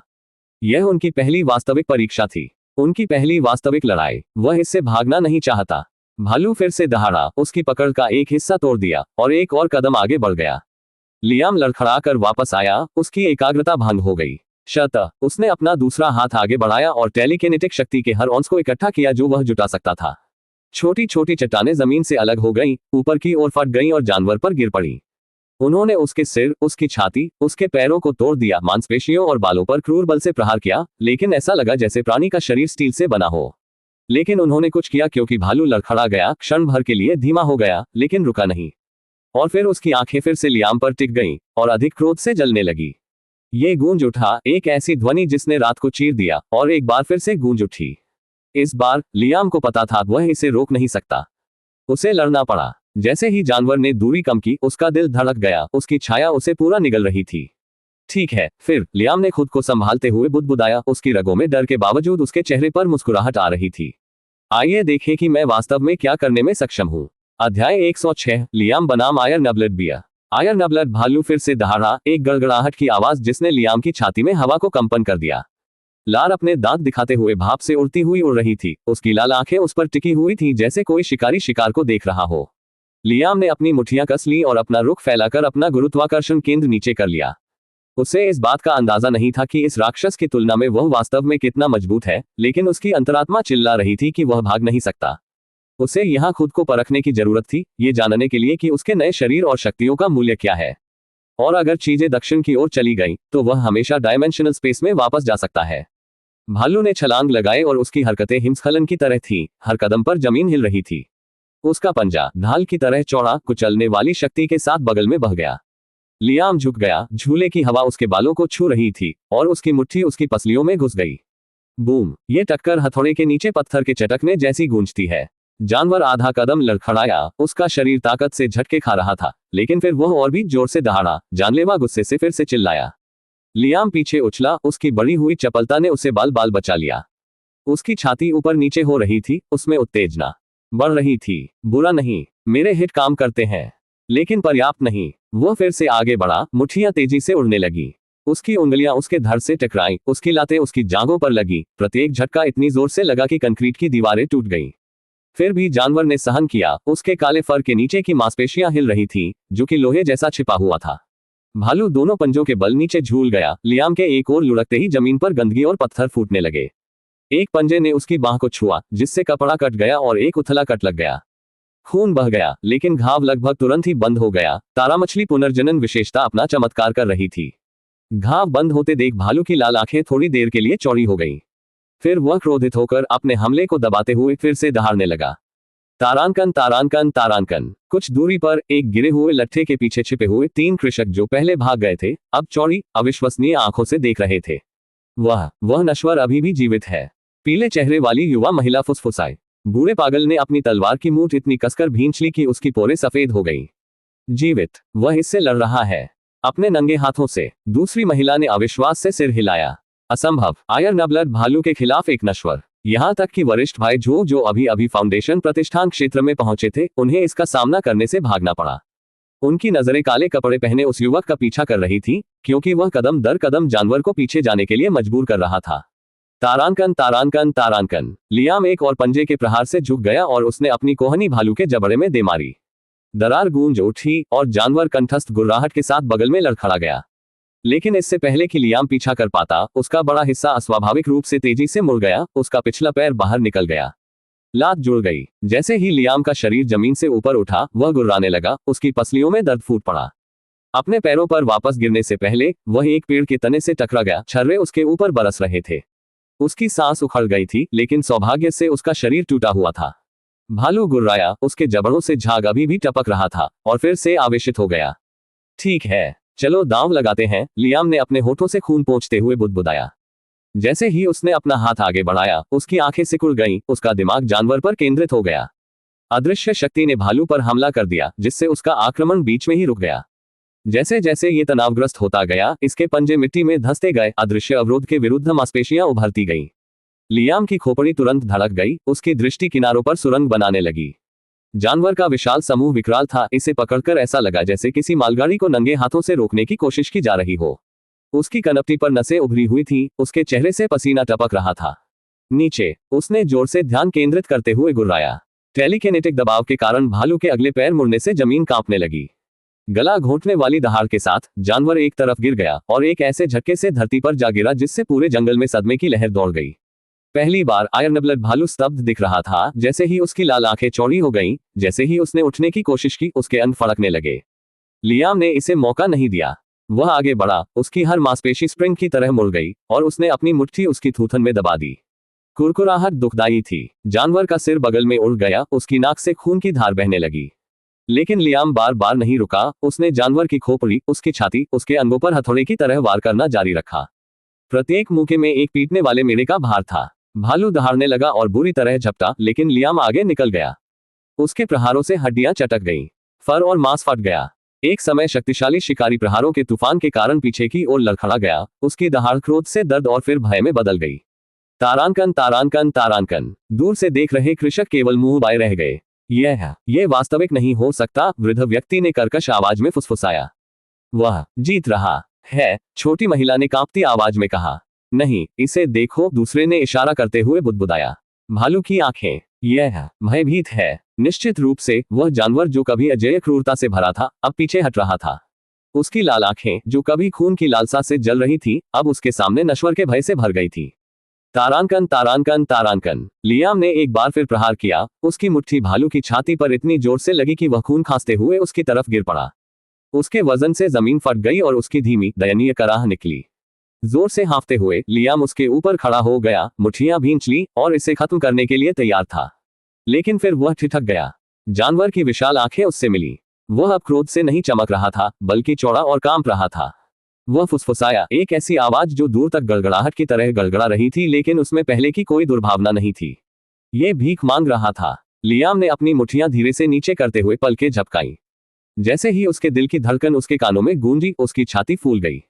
उसने इस पर प्रभुत्व स्थापित कर लिया था, इसकी इच्छा को तोड़ दिया था, और जो कुछ बचा था वह मारना था। लेकिन उसे लगा कि यह आवश्यक नहीं था। यदि वह उस दहाड़ से जो उसने सुना था निष्कर्ष निकाल सके। जिन लोगों से वह पहले मिला था वे परेशानी की तलाश में थे। जानवर के परिवार में से किसी एक को घायल कर दिया या मार डाला और उसे क्रोधित कर दिया। उसने इस बारे में सोचा, तेजी से सांस छोड़ी और पीछे हट गया।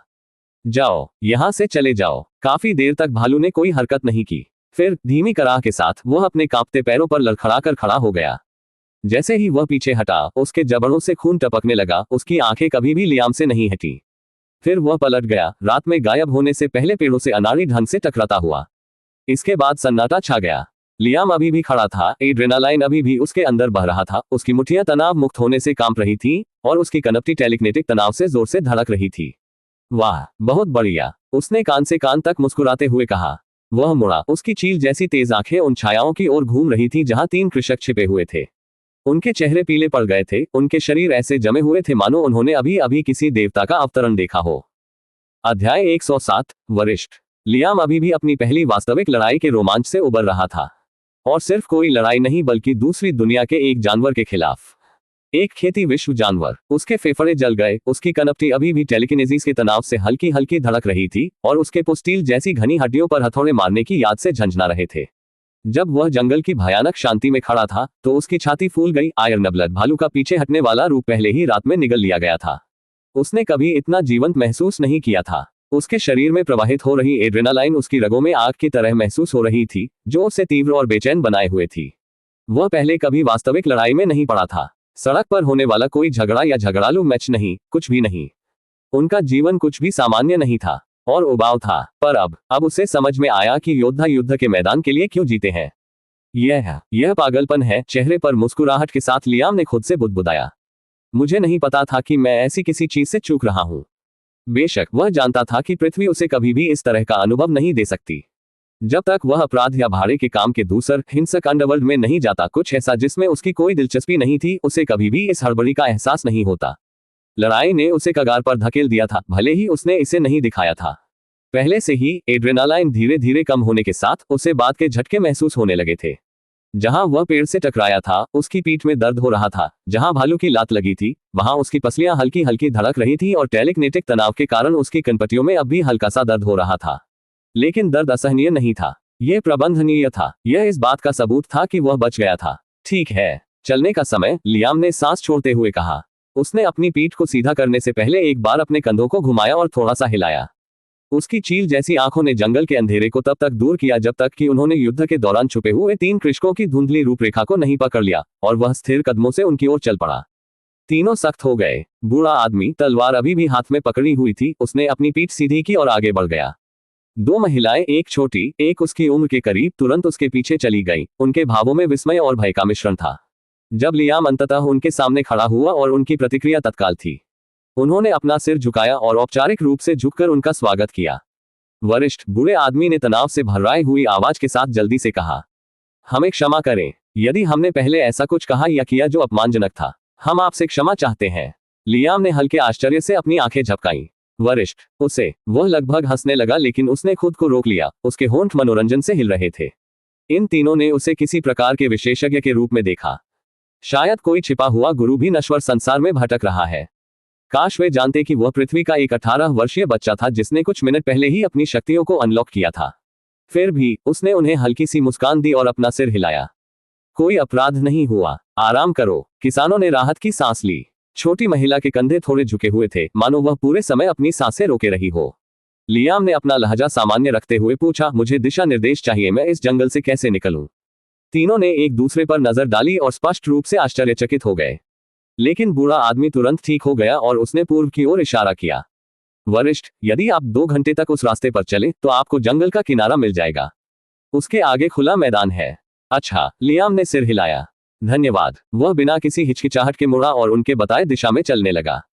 उसके पीछे तीनों ने चकित होकर एक दूसरे को देखा, लेकिन सम्मानजनक दूरी पर उसका पीछा करते हुए तेजी से कदम बढ़ाए।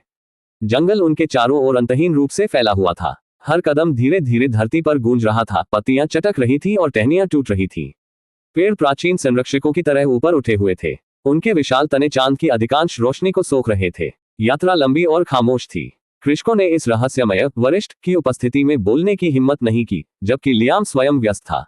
सच में, जब उसका शरीर ऑटोपायलट पर चल रहा था, उसका दिमाग यहां नहीं था। गियर ग्लास इंटरफेस के माध्यम से वह पहले से ही संवर्धित वास्तविकता में आयरनब्लड भालू के साथ लड़ाई को दोहरा रहा था। लड़ाई उसकी आंखों के सामने एक होलोग्राफिक रिकॉर्डिंग की तरह घूम गई। हर गतिविधि धीमी हो गई, हर हमले का विश्लेषण किया गया। उन्होंने भालू के स्वाइप, उसकी खुद की चकमाओं का अध्ययन किया, वो क्षण जब टेलीकिनेसिस तनाव के कारण लगभग झुक गया था। उनकी परफेक्ट मेमोरी ने प्रत्येक विवरण को त्रुटिहीन सटीकता के साथ निभाया, जिससे उन्हें अपने रुख में अंतराल और अपने हमलों में अक्षमताओं को पहचानने की अनुमति मिली। मुझे अपना नियंत्रण मजबूत करने की जरूरत है, वह अपनी सांसों में बुदबुदाया। बहुत कम पकड़ के लिए बहुत अधिक दबाव। यदि मैं इसे परिष्कृत करूं तो मैं कम में अधिक कर सकता हूं। जब कृषकों ने उसकी आवाज सुनी तो उन्होंने उसकी ओर देखा, लेकिन उसके विचारों में बाधा डालने के डर से तुरंत दूसरी ओर देखने लगे। घंटों की अनुभूति के बाद दमनकारी छत्रछाया पतला होना शुरू हुआ। हवा हल्की ताजी हो गई। लियाम वृक्ष रेखा से बाहर निकला और अचानक दुनिया खुल गई। उसके सामने चांदी की चांदनी में नहाया हुआ एक विस्तृत मैदान फैला हुआ था। विशाल चंद्रमा आकाश में नीचे लटका हुआ था, उसकी हल्की चमक मैदानों को अलौकिक रंगों में चित्रित कर रही थी। पहुंचने के बाद पहली बार लियाम सचमुच आकाश देख सका। सुंदर, वह फुसफुसाया, उसकी नजर विशाल चंद्रमा पर टिकी हुई थी। इस संसार की सभी विचित्रताओं के बावजूद इसकी सुंदरता निर्विवाद थी। वह वापस उन 3 कृषकों की ओर मुड़ा, जो उसके पीछे थोड़ी दूरी पर रुके थे और घबराहट से देख रहे थे। एक और बात, लियाम ने शांति से कहा, निकटतम गांव का कौन सा रास्ता? इस प्रश्न ने उन्हें फिर चौंका दिया। अपने स्तर का एक मास्टर एक यात्री की तरह दिशा निर्देश पूछ रहा है। छोटी महिला ने पलक झपकाई, फिर तेजी से झुकी और दूर पहाड़ियों की ओर इशारा किया। वरिष्ठ, इस रास्ते में 3 घंटे लगेंगे। आपको एक छोटी सी बस्ती मिलेगी। लियाम ने सिर हिलाया, उसके होठों पर एक फीकी मुस्कान तैर गई। एक बार फिर धन्यवाद। वह मुड़ा, अपने घुटनों को थोड़ा मोड़ा और फिर गायब हो गया। एक दिल की धड़कन के साथ वह वहीं था। अगले ही पल वह चला गया, उसका शरीर चांदनी के नीचे धुंध की तरह गायब हो गया। किसान स्तब्ध रह गए, उनकी आंखें सदमे से चौड़ी हो गईं। बूढ़े आदमी की तलवार की बांह थोड़ी कांप गई, इससे पहले कि वह उसे अपनी तरफ ढीला कर देता। उसने अपना सिर हिलाते हुए जोर से सांस छोड़ी। एक विशेषज्ञ, हम आज रात सचमुच एक विशेषज्ञ से मिले। उसकी नजर उस जगह पर टिकी थी जहां लियाम खड़ा था। उसके चेहरे पर अफसोस झलक रहा था। और मैं उसका नाम तक पूछने में असफल रहा। क्या मौका चूक गया? मैं प्रार्थना करता हूं कि हम फिर से रास्ते पर आए। महिलाओं ने चुपचाप सिर हिलाया, फिर भी हिल गईं। तारांकन तारांकन तारांकन। इस बीच लियाम डायमेंशनल स्पेस की अंतहीन बंजर भूमि में वापस आ गया। वह एक लंबी सांस छोड़ते हुए कुर्सी पर गिर पड़ा और अपनी कनपटियों को रगड़ने लगा, क्योंकि आखिरकार उसका तनाव खत्म हो गया। सर, मास्टर लियाम, क्या आप ठीक हैं? लूसी ने उसकी आवाज में स्पष्ट रूप से स्पष्ट चिंता के साथ पूछा। मैं ठीक हूं, लियाम ने पीछे झुकते हुए हंसते हुए कहा। बहुत बढ़िया, बस थोड़ा थक गया हूं। मैं कब तक गया था, लूसी? पृथ्वी के समय पर। अभी जांच कर रहा हूं। थोड़ा रुका, फिर उसका जवाब आया। 1 मिनट से भी कम। लियाम सीधा बैठ गया, उसकी आंखें थोड़ी चौड़ी हो गईं।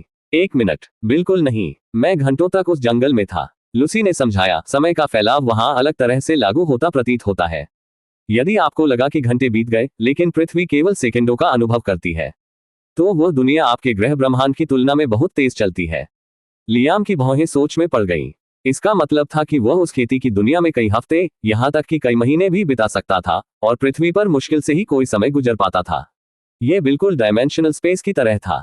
दिलचस्प, वह अपनी ठुड्डी थपथपाते हुए बुदबुदाया। बहुत ही रोचक। वह और अधिक जानने के लिए उत्सुक था, लेकिन उसने इस विचार को बाद के लिए टालने का निर्णय लिया। वह उत्सुक था, हाँ, लेकिन अकेले जिज्ञासा से अभी कुछ भी हल नहीं होगा। जब वह दिन के समय लौटता था, तब वह इसका और परीक्षण करता था, जब दुनिया अन्वेषण के लिए अधिक स्पष्ट और सुरक्षित होती थी। अभी के लिए वह पीछे झुक गया, अपनी आंखें बंद कर ली और मन ही मन मुस्कुराया। ठीक है, उसने अपनी कुर्सी से उठते हुए धीरे से कहा। पृथ्वी पर वापस, मुझे स्नान की आवश्यकता है। अध्याय 108, अद्यतन सिस्टम स्टोर। लियाम बेलेमेरे हवेली के संगमरमर से बने बाथरूम में चला गया, शॉवर चालू किया और गर्म पानी को अपने शरीर में गिरने दिया। बंजर भूमि की धूल, जंगल की गंदगी और आयरनब्लड भालू के साथ उसके संघर्ष का पसीना सब बह गया, नाली में बह गया। उसके शरीर पर ऐसे प्रहार हुए थे जो एक सामान्य आदमी को कुचल सकते थे, और जबकि स्टारफिश के पुनर्जनन ने पहले से ही उथले घावों के लिए चमत्कार किया था, उसकी पसलियों और मांसपेशियों में अभी भी हल्का दर्द था। लेकिन वास्तव में उसे दर्द पर गर्व था। ऐसा नहीं है कि वह एक स्वपीड़ितवादी है, लेकिन यह उसकी पहली वास्तविक लड़ाई थी, और किसी राक्षस से भी कम नहीं। और यह एक ऐसी लड़ाई थी जिसमें से वह जीवित बाहर आए। उन्हें लगा कि उन्हें इस दर्द पर गर्व होना चाहिए। जैसा कि एक व्यक्ति ने कहा, केवल दर्द का अनुभव करके ही दुनिया सच्ची शांति को समझ सकती है। तारांकन तारांकन तारांकन। नहाने के बाद लियाम ने खुद को सुखाया और आरामदायक कपड़े पहने अपने विशाल बिस्तर पर गिरने से पहले मुलायम गद्दे में सो गया। ऊपर छत का पंखा आलस्य से घूम रहा था, लेकिन उसका ध्यान कहीं और था। वह अभी भी बेचैन था और लड़ाई के रोमांच से भरा हुआ था। वह इसे अपने दिमाग से बाहर नहीं निकाल सकता। इसमें थोड़ा समय लगेगा। अभी वह इसके बारे में सोच ही रहा था कि उसे लूसी की आवाज सुनाई दी। सर, मैंने सोचा कि आपको पता होना चाहिए कि एक्सोलोटल पुनर्योजी गुण आसव पूरा हो गया है। लियाम ने आश्चर्य से अपनी पलकें झपकाईं, फिर मुस्कुराया, फिर अपनी पीठ पर लौटने लगा। पहले से? हाँ, यह वास्तव में कुछ सेकंड पहले पूरा हुआ था। जैसे कि उसके शब्दों की पुष्टि करने के लिए उसकी पसलियों में हल्का दर्द लगभग तुरंत गायब हो गया, कुछ भी नहीं में घुल गया। यहां तक कि उसकी पीठ की हल्की कठोरता भी गायब हो गई। उसने धीरे धीरे सांस छोड़ी, अपनी बाहों को अपने सिर के ऊपर फैलाया। उत्तम, इसके साथ मैं अपने आप को उस दुनिया में जितना चाहूं धकेल सकता हूं, वह फुसफुसाए, खुद से मुस्कुराते हुए। हाँ, तारा मछली ने उसे तेजी से पुनर्जनन प्रदान किया था, लेकिन एक्सोलोटल विशेषता अलग थी। इसे परिष्कृत किया गया। उसकी कोशिकाएं अब पूरी तरह से ठीक हो रही थी, कोई निशान ऊतक, कमजोरी या अपूर्णता नहीं छोड़ रही थी। एक पल के लिए लियाम सीधे खेती की दुनिया में वापस कूदने के लिए प्रलोभित हुआ। उस भीड़ को फिर से महसूस करने के लिए, खुद को और भी आगे बढ़ाने के लिए अब उसके पास 3 पुनर्योजी गुण हैं जो उसकी नैतिक संवर्धन के शीर्ष पर है। लेकिन उसने धैर्य बांधकर खुद को रोक लिया। लापरवाही बरतने की जरूरत नहीं है। मैं इंतजार करूंगा 10 मिनट, शायद 30 मिनट, फिर मैं वापस चला जाऊंगा। जब वह इंतजार कर रहा था, एक और विचार सामने आया, एक बहुत ही महत्वपूर्ण। वह थोड़ा उठ बैठा। जैसे ही यह विचार उसके दिमाग में आया, उसकी आंखें सिकुड़ गईं। सिस्टम, उसने जोर से कहा, मुझे कुछ बताओ। क्या मैं खेती की दुनिया में साइन इन कर सकता हूँ? यह एक महत्वपूर्ण प्रश्न था क्योंकि वहां साइन इन करने में सक्षम होने से उसके लिए अवसरों का एक नया द्वार खुल जाएगा। सिस्टम से अभी तक कोई प्रतिक्रिया न मिलने पर भी वह पहले से ही कल्पना कर रहा था कि साइन इन से उसे किस प्रकार के पुरस्कार प्राप्त होंगे और वे कितने पागल होने वाले हैं। हाँ मेजबान, आप अन्य दुनिया में साइन इन कर सकते हैं। पुरस्कार उस ब्रह्मांड से मेल खाएंगे जिसमें आप वर्तमान में हैं। जब लियाम ने सुना तो वह स्तब्ध रह गया। फिर वह मन ही मन मुस्कुराया। इनाम जो ब्रह्मांड से मेल खाते हैं। वह फुसफुसाए। वह पहले से ही उनकी तस्वीर ले सकता था। स्पिरिट स्टोन, दुर्लभ जड़ी बूटियां, खेती की तकनीकें, खजाने सीधे उन उपन्यासों से निकले जो वह पढ़ते थे। यदि पृथ्वी ने मुझे एनवीडिया और माइक्रोसॉफ्ट के शेयर दिए तो खेती की दुनिया किस तरह के पागलपन भरे खजाने की पेशकश करेगी। पौराणिक मार्शल आर्ट मैनुअल, प्राचीन दिव्य हथियार, स्वर्ग और पृथ्वी के खजाने जो बाधाओं को तोड़ सकते हैं। शायद मेरे अपने निजी छुपे हुए दायरे भी। बस इसकी कल्पना करने से मैं उन्हें और अधिक चाहने लगा हूं। यह सोचते सोचते ही उसकी धड़कन तेज हो गई। सिस्टम, उसने फिर पूछा, समय के बारे में क्या क्या साइन इन पृथ्वी के समय या खेती की दुनिया के समय पर आधारित होंगे? साइन इन की गणना पृथ्वी के समय का उपयोग करके की जाएगी। बिल्कुल सही, लियाम ने तेज सिर हिलाते हुए बुदबुदाया। इसका मतलब है कि उस दुनिया में कितना भी समय गुजर जाए, मेरे पुरस्कार पृथ्वी से जुड़े रहेंगे। मैं हारूंगा नहीं। वह अपने बिस्तर पर वापस झुक गया। उसके होठों पर एक संतुष्ट मुस्कान तैर रही थी। धन्यवाद सिस्टम, सेवा करना मेरे लिए सौभाग्य की बात है मेजबान। लियाम ने अपना सिर हिलाते हुए धीरे से मुस्कुराया। फिर भी एक बात थी जो उसे कचोटती थी। वह अपना दैनिक साइन इन पहले ही कर चुका था, जिसका मतलब था नए ब्रह्मांड के अनलॉक होने के बाद भी वह अभी तक इस सुविधा का परीक्षण नहीं कर सका। मुझे बस कल तक इंतजार करना होगा, उसने आह भरी, लेकिन उसकी मुस्कान जल्दी ही लौट आए। और जब कल आएगा, भगवान, पुरस्कार पागलपन भरा होगा। मैं बस इतना जानता हूं। और कुछ करने को नहीं होने पर लियाम ने अपना ध्यान केंद्रित कर दिया। उन्होंने ये देखने के लिए सिस्टम स्टोर की जांच करने का निर्णय लिया कि नए ब्रह्मांड के अनलॉक होने पर क्या नई वस्तुएं जुड़ी गई हैं। उसे याद आया कि सिस्टम ने तब स्टोर में उपलब्ध वस्तुओं के ब्रह्मांड से प्रभावित होने के बारे में क्या कहा था।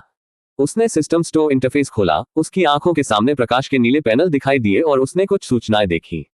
डिंग, नए ब्रह्मांड का पता चला। स्टोर में आइटम अपडेट कर दिए गए हैं। मेजबान सिस्टम बिंदुओं के लिए नई दुनिया की मुद्राओं का आदान प्रदान कर सकता है। विनिमय दरें, 10 सोने के सिक्के इक्वल्स 1 सिस्टम पॉइंट। 1 लो grade spirit stone equals 1 system point. 1 mid grade spirit stone equals 10 system point. 1 high grade spirit stone equals 100 system point.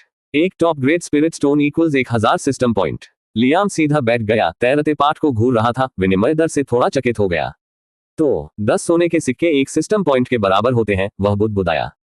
और स्पिरिट स्टोन, वे पागलपन से बढ़ते हैं। वह थोड़ा सा घबरा गया। उपन्यासों के आधार पर स्पिरिट स्टोन सिर्फ पैसा नहीं थे, वे खेती के ईंधन थे, शुद्ध आध्यात्मिक क्यूई के केंद्र क्रिस्टलीय रूप में संघनित थे, जिसका अर्थ था कि वे सोने से भी कहीं अधिक मूल्यवान थे। इस तर्क से एक शीर्ष श्रेणी का स्पिरिट स्टोन 1000 सिस्टम पॉइंट के बराबर होता है। वह हास्यास्पद था। वह धीरे धीरे सांस छोड़ते हुए पीछे की ओर झुक गया। जब उन्होंने वित्तीय दृष्टिकोण से इस पर विचार किया तो उनका सिर झुक गया। यदि एक सोने का सिक्का $1000 के बराबर है, तो 10 सोने के सिक्के 10,000 के बराबर है। इसका मतलब है कि एक सिस्टम पॉइंट $10,000 के बराबर है। फिर भी दर पृथ्वी के समान ही है। वह रुका, फिर सिर हिलाया। नहीं, यह बहुत सरल है। वहां पहुंचने के बाद ही मुझे सही कीमत का पता चलेगा। विनिमय दरें एक बात है, लेकिन क्रय शक्ति यही मायने रखती है। उन्होंने आगे सिद्धांत बनाने में समय बर्बाद न करने का निर्णय लिया। वह जल्द ही इसका पता लगा लेगा। इसके बजाय उसने अद्यतन सिस्टम स्टोर में गहराई से स्क्रॉल किया और जब उसने नए आइटम देखे तो उसकी आंखें अविश्वास से थोड़ी चौड़ी हो गईं।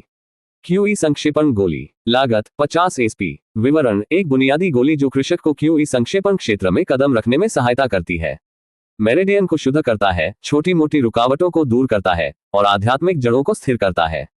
क्यूई संक्षेपण से परे एक बार बेकार। स्पिरिट रिकवरी पिल, लागत 30 एसपी प्रति गोली। विवरण, उपभोग किए गए क्यूई भंडार को 70% तक तुरंत बहाल करता है। निम्न श्रेणी के कृषकों के बीच आम गोली, खींची हुई लड़ाइयों में जीवन रक्षक। बुनियादी तलवार कला, बहता हुआ पानी का कटाव, लागत 100 एसपी। विवरण, एक प्रवेश स्तर की तलवार तकनीक। किसान को सिखाता है कि कैसे अपने प्रहारों को पानी की तरह निर्बाध रूप से प्रवाहित किया जाए। प्रहार की गति और सटीकता बढ़ जाती है। Low grade spirit gathering formation disc, लागत 150 एसपी। विवरण, जेड डिस्क पर अंकित एक पोर्टेबल संरचना। सक्रिय होने पर यह 30 मीटर के दायरे से आध्यात्मिक ऊर्जा खींचता है और इसे 5 घंटे के लिए प्राकृतिक घनत्व को दोगुना करने के लिए संघनित करता है। कीमिया शुरुआती मैनुअल, लागत 200 एसपी। विवरण, एक मूलभूत मैनुअल जो अग्नि नियंत्रण, कड़ाही प्रतिध्वनि और जड़ी बूटी अनुकूलता का परिचय देता है। शीर्ष ग्रेड 1 और ग्रेड 2 गोलियों को परिष्कृत करने में दक्षता प्रदान करता है। जानवर को वश में करने की सीटी, लागत 300 एसपी। विवरण, जानवरों की रूणों से उकेरी गई एक ZCT अश्रव्य ध्वनियां उत्सर्जित करता है जो ग्रेड 3 के तहत सामान्य आत्मा वाले जानवरों को शांत करता है। नियंत्रित नहीं कर सकता, केवल शांत कर सकता है।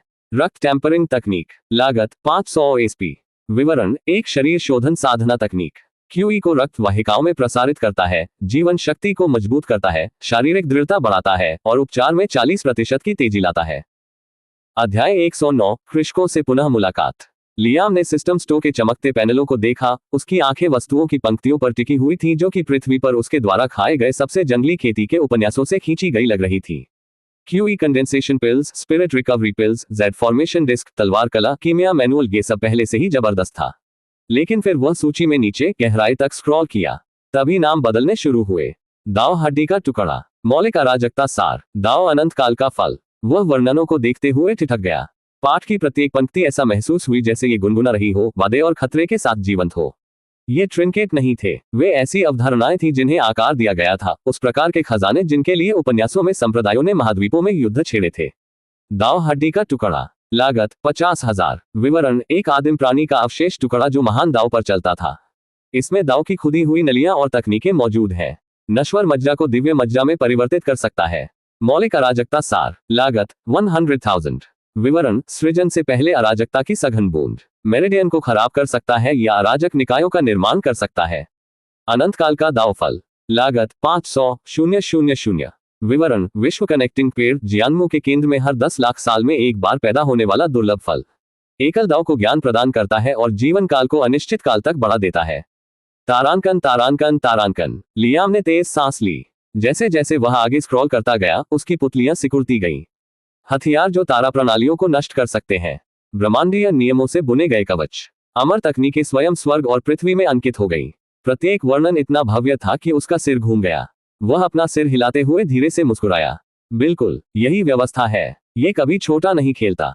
लेकिन जब उन्होंने कीमतें देखी तो उनकी मुस्कुराहट फीकी पड़ गई। यहां तक कि उनमें से सबसे सस्ता दाव बोन फ्रैगमेंट की कीमत 50,000 सिस्टम पॉइंट है। इस पर उसने अपना जबड़ा भींच लिया। इसका अनुवाद $500 मिलियन हुआ। उसके पास लगभग सब कुछ था और वह सबसे सस्ता था। लियाम ने आह भरी और अंततः स्टोव बंद कर दिया। दुख और आशा के एक अजीब मिश्रण ने उसकी अभिव्यक्ति को रंगीन कर दिया। ओ बेटे, वह बुदबुदाया। वह जानता था कि वह अंततः वहां पहुंचेगा। समय के साथ प्रणाली के परिणाम और अधिक भयानक होते गए, लेकिन अभी वह सैकड़ों हजारों एसपी को लापरवाही से जलाने में सक्षम होने से अभी भी बहुत दूर था। फोकस, लियाम, एक समय में एक कदम। उसने अपना फोन निकाला और उस समय देखा। वह पहले ही काफी समय तक पृथ्वी पर विचरण कर चुका था। खेती की दुनिया इंतजार कर रही थी, लेकिन जाने से पहले उसके मन में एक विचार आया। उसने छत की ओर देखा और धीरे से बोला, सिस्टम, क्या मैं पृथ्वी से सीधे उस दुनिया में जा सकता हूं? और फिर वापस। हाँ, मेजबान। लियाम ने हल्की सांस छोड़ते हुए सिर हिलाया। अच्छा। उसने अपनी आंखें बंद कर ली और उस स्थान की कल्पना की जहां से वह गायब हो गया था, जंगल का प्रवेश द्वार जहां विशाल घने पेड़ थे। अगले ही पल वह अपने बिस्तर से गायब हो गया। तारांकन तारांकन तारांकन। गुनगुनी धूप ने उनका स्वागत किया। उसने अपनी आंखें खोली और खुद को विशाल जंगल के किनारे बिल्कुल वहीं खड़ा पाया जहां उसने कल्पना की थी। ऊपर एक विशाल सुनहरा सूरज पूरे देश में रोशनी फैला रहा था। इसकी चमक पृथ्वी की तुलना में अधिक कठोर और अधिक जीवंत थी। लियाम मंद मंद मुस्कुराया और गहरी सांस ली। हवा ताजगी भरी, लगभग तरोताजा करने वाली महसूस हुई, मानो प्रत्येक सांस उसके शरीर को पोषण दे रही हो। लियाम को लगा कि यह शायद उसमें समाहित आत्मा QE के कारण था। बुरा नहीं, वो बुदबुदाया। उसने अपनी पीठ सीधी की और खुद से बुदबुदाया, हालांकि सबसे पहली बात, चलो एक गांव या शहर ढूंढते हैं। उन्हें वे निर्देश याद आए जो कृषकों के समूह ने उन्हें एक रात पहले दिए थे और चलना शुरू कर दिया। 3 घंटे बाद घने जंगल ने मैदानों की जगह ले ली और क्षितिज पर उसके बाज ने एक किले की तरह धरती से उठती हुई एक विशाल पत्थर की दीवार देखी। इसके केंद्र में एक विशाल गेट लगा हुआ था जिसके सामने लोगों की लंबी कतार लगी हुई थी। जैसे जैसे वह करीब आया उसने आवाजें निकालना शुरू कर दिया। अगला 2 तांबे के सिक्के, एक बैच के लिए 3। आगे बढ़ें, लाइन को अवरुद्ध न करें। कपड़े और यात्रा का सामान पहने लोग थैली टटोल रहे थे और मोहरदार लकड़ी के बैच के बदले में छोटे छोटे चमचमाते सिक्के दे रहे थे। हल्के कवच वाले गार्ड हाथ में तलवारें, भाले और धनुष भाले लेकर निगरानी में खड़े थे, कभी कभी भौंकते हुए आदेश भी देते थे। लियाम की भौहें थोड़ी सिकुड़ गईं। एक प्रवेश शुल्क। विडंबना यह है कि उसके पास उनकी कोई भी मुद्रा नहीं थी, एक भी सिक्का नहीं। उसका बैंक खाता डॉलरों से भरा हुआ था, लेकिन यहाँ वे कागज के टुकड़े भी हो सकते हैं। उन्होंने एक क्षण के लिए इस पर विचार किया, क्या होगा यदि वह उन्हें $100 के कुछ स्पष्ट बिल पेश करे। क्या वे हंसेंगे? उसे गिरफ्तार करो, ज्यादा बुरा नहीं। यहाँ की मुद्रा बेकार थी और मैं अभी तक साइन इन नहीं कर सकता, वो बुदबुदाते हुए बोला। इसलिए मैं अपनी जमानत के लिए पुरस्कारों पर भरोसा नहीं कर सकता। उसने अपने विकल्पों पर विचार करते हुए अपनी ठुड्डी रगड़ी। शायद वह चपलता और टेलीकिनेसिस का उपयोग करके गार्डों को चकमा देकर किसी का ध्यान आकर्षित किए बिना निकल सकता था, लेकिन यह जोखिम भरा था, बेहद जोखिम भरा। वह अभी भी अपने दिमाग पर जोर ही दे रहा था कि तभी उसके पीछे से एक परिचित आवाज सुनाई दी। वरिष्ठ। लियाम मुड़ा और उसकी तेज निगाहें स्पीकर पर टिक गईं। यह पिछली रात का युवक था जिसने उसे जंगल से बाहर जाने का निर्देश दिया था। यदि लियाम को सही याद है तो उसका नाम जो लू था, और उसके बगल में नीले वस्त्र और लंबी सफेद दाढ़ी वाला एक बुजुर्ग व्यक्ति चल रहा था। उनके बीच एक अस्थायी स्ट्रेचर पर सावधानी से लिपटा हुआ एक शरीर लटका हुआ था। लियाम के होठों पर मुस्कान आ गई। अच्छा, ऐसा लगता है कि मेरी पैसों की समस्या अपने आप हल हो गई है। तारांकन तारांकन तारांकन। एक दिन पहले जब जो संप्रदाय में लौटा था उसकी अभिव्यक्ति गंभीर थी। उसके कपड़े फटे हुए थे, उसकी छोटी बहनें पीली और हिली हुई थी। वह सीधे अपने मालिक के आंगन में गया और सिर झुकाकर प्रणाम किया।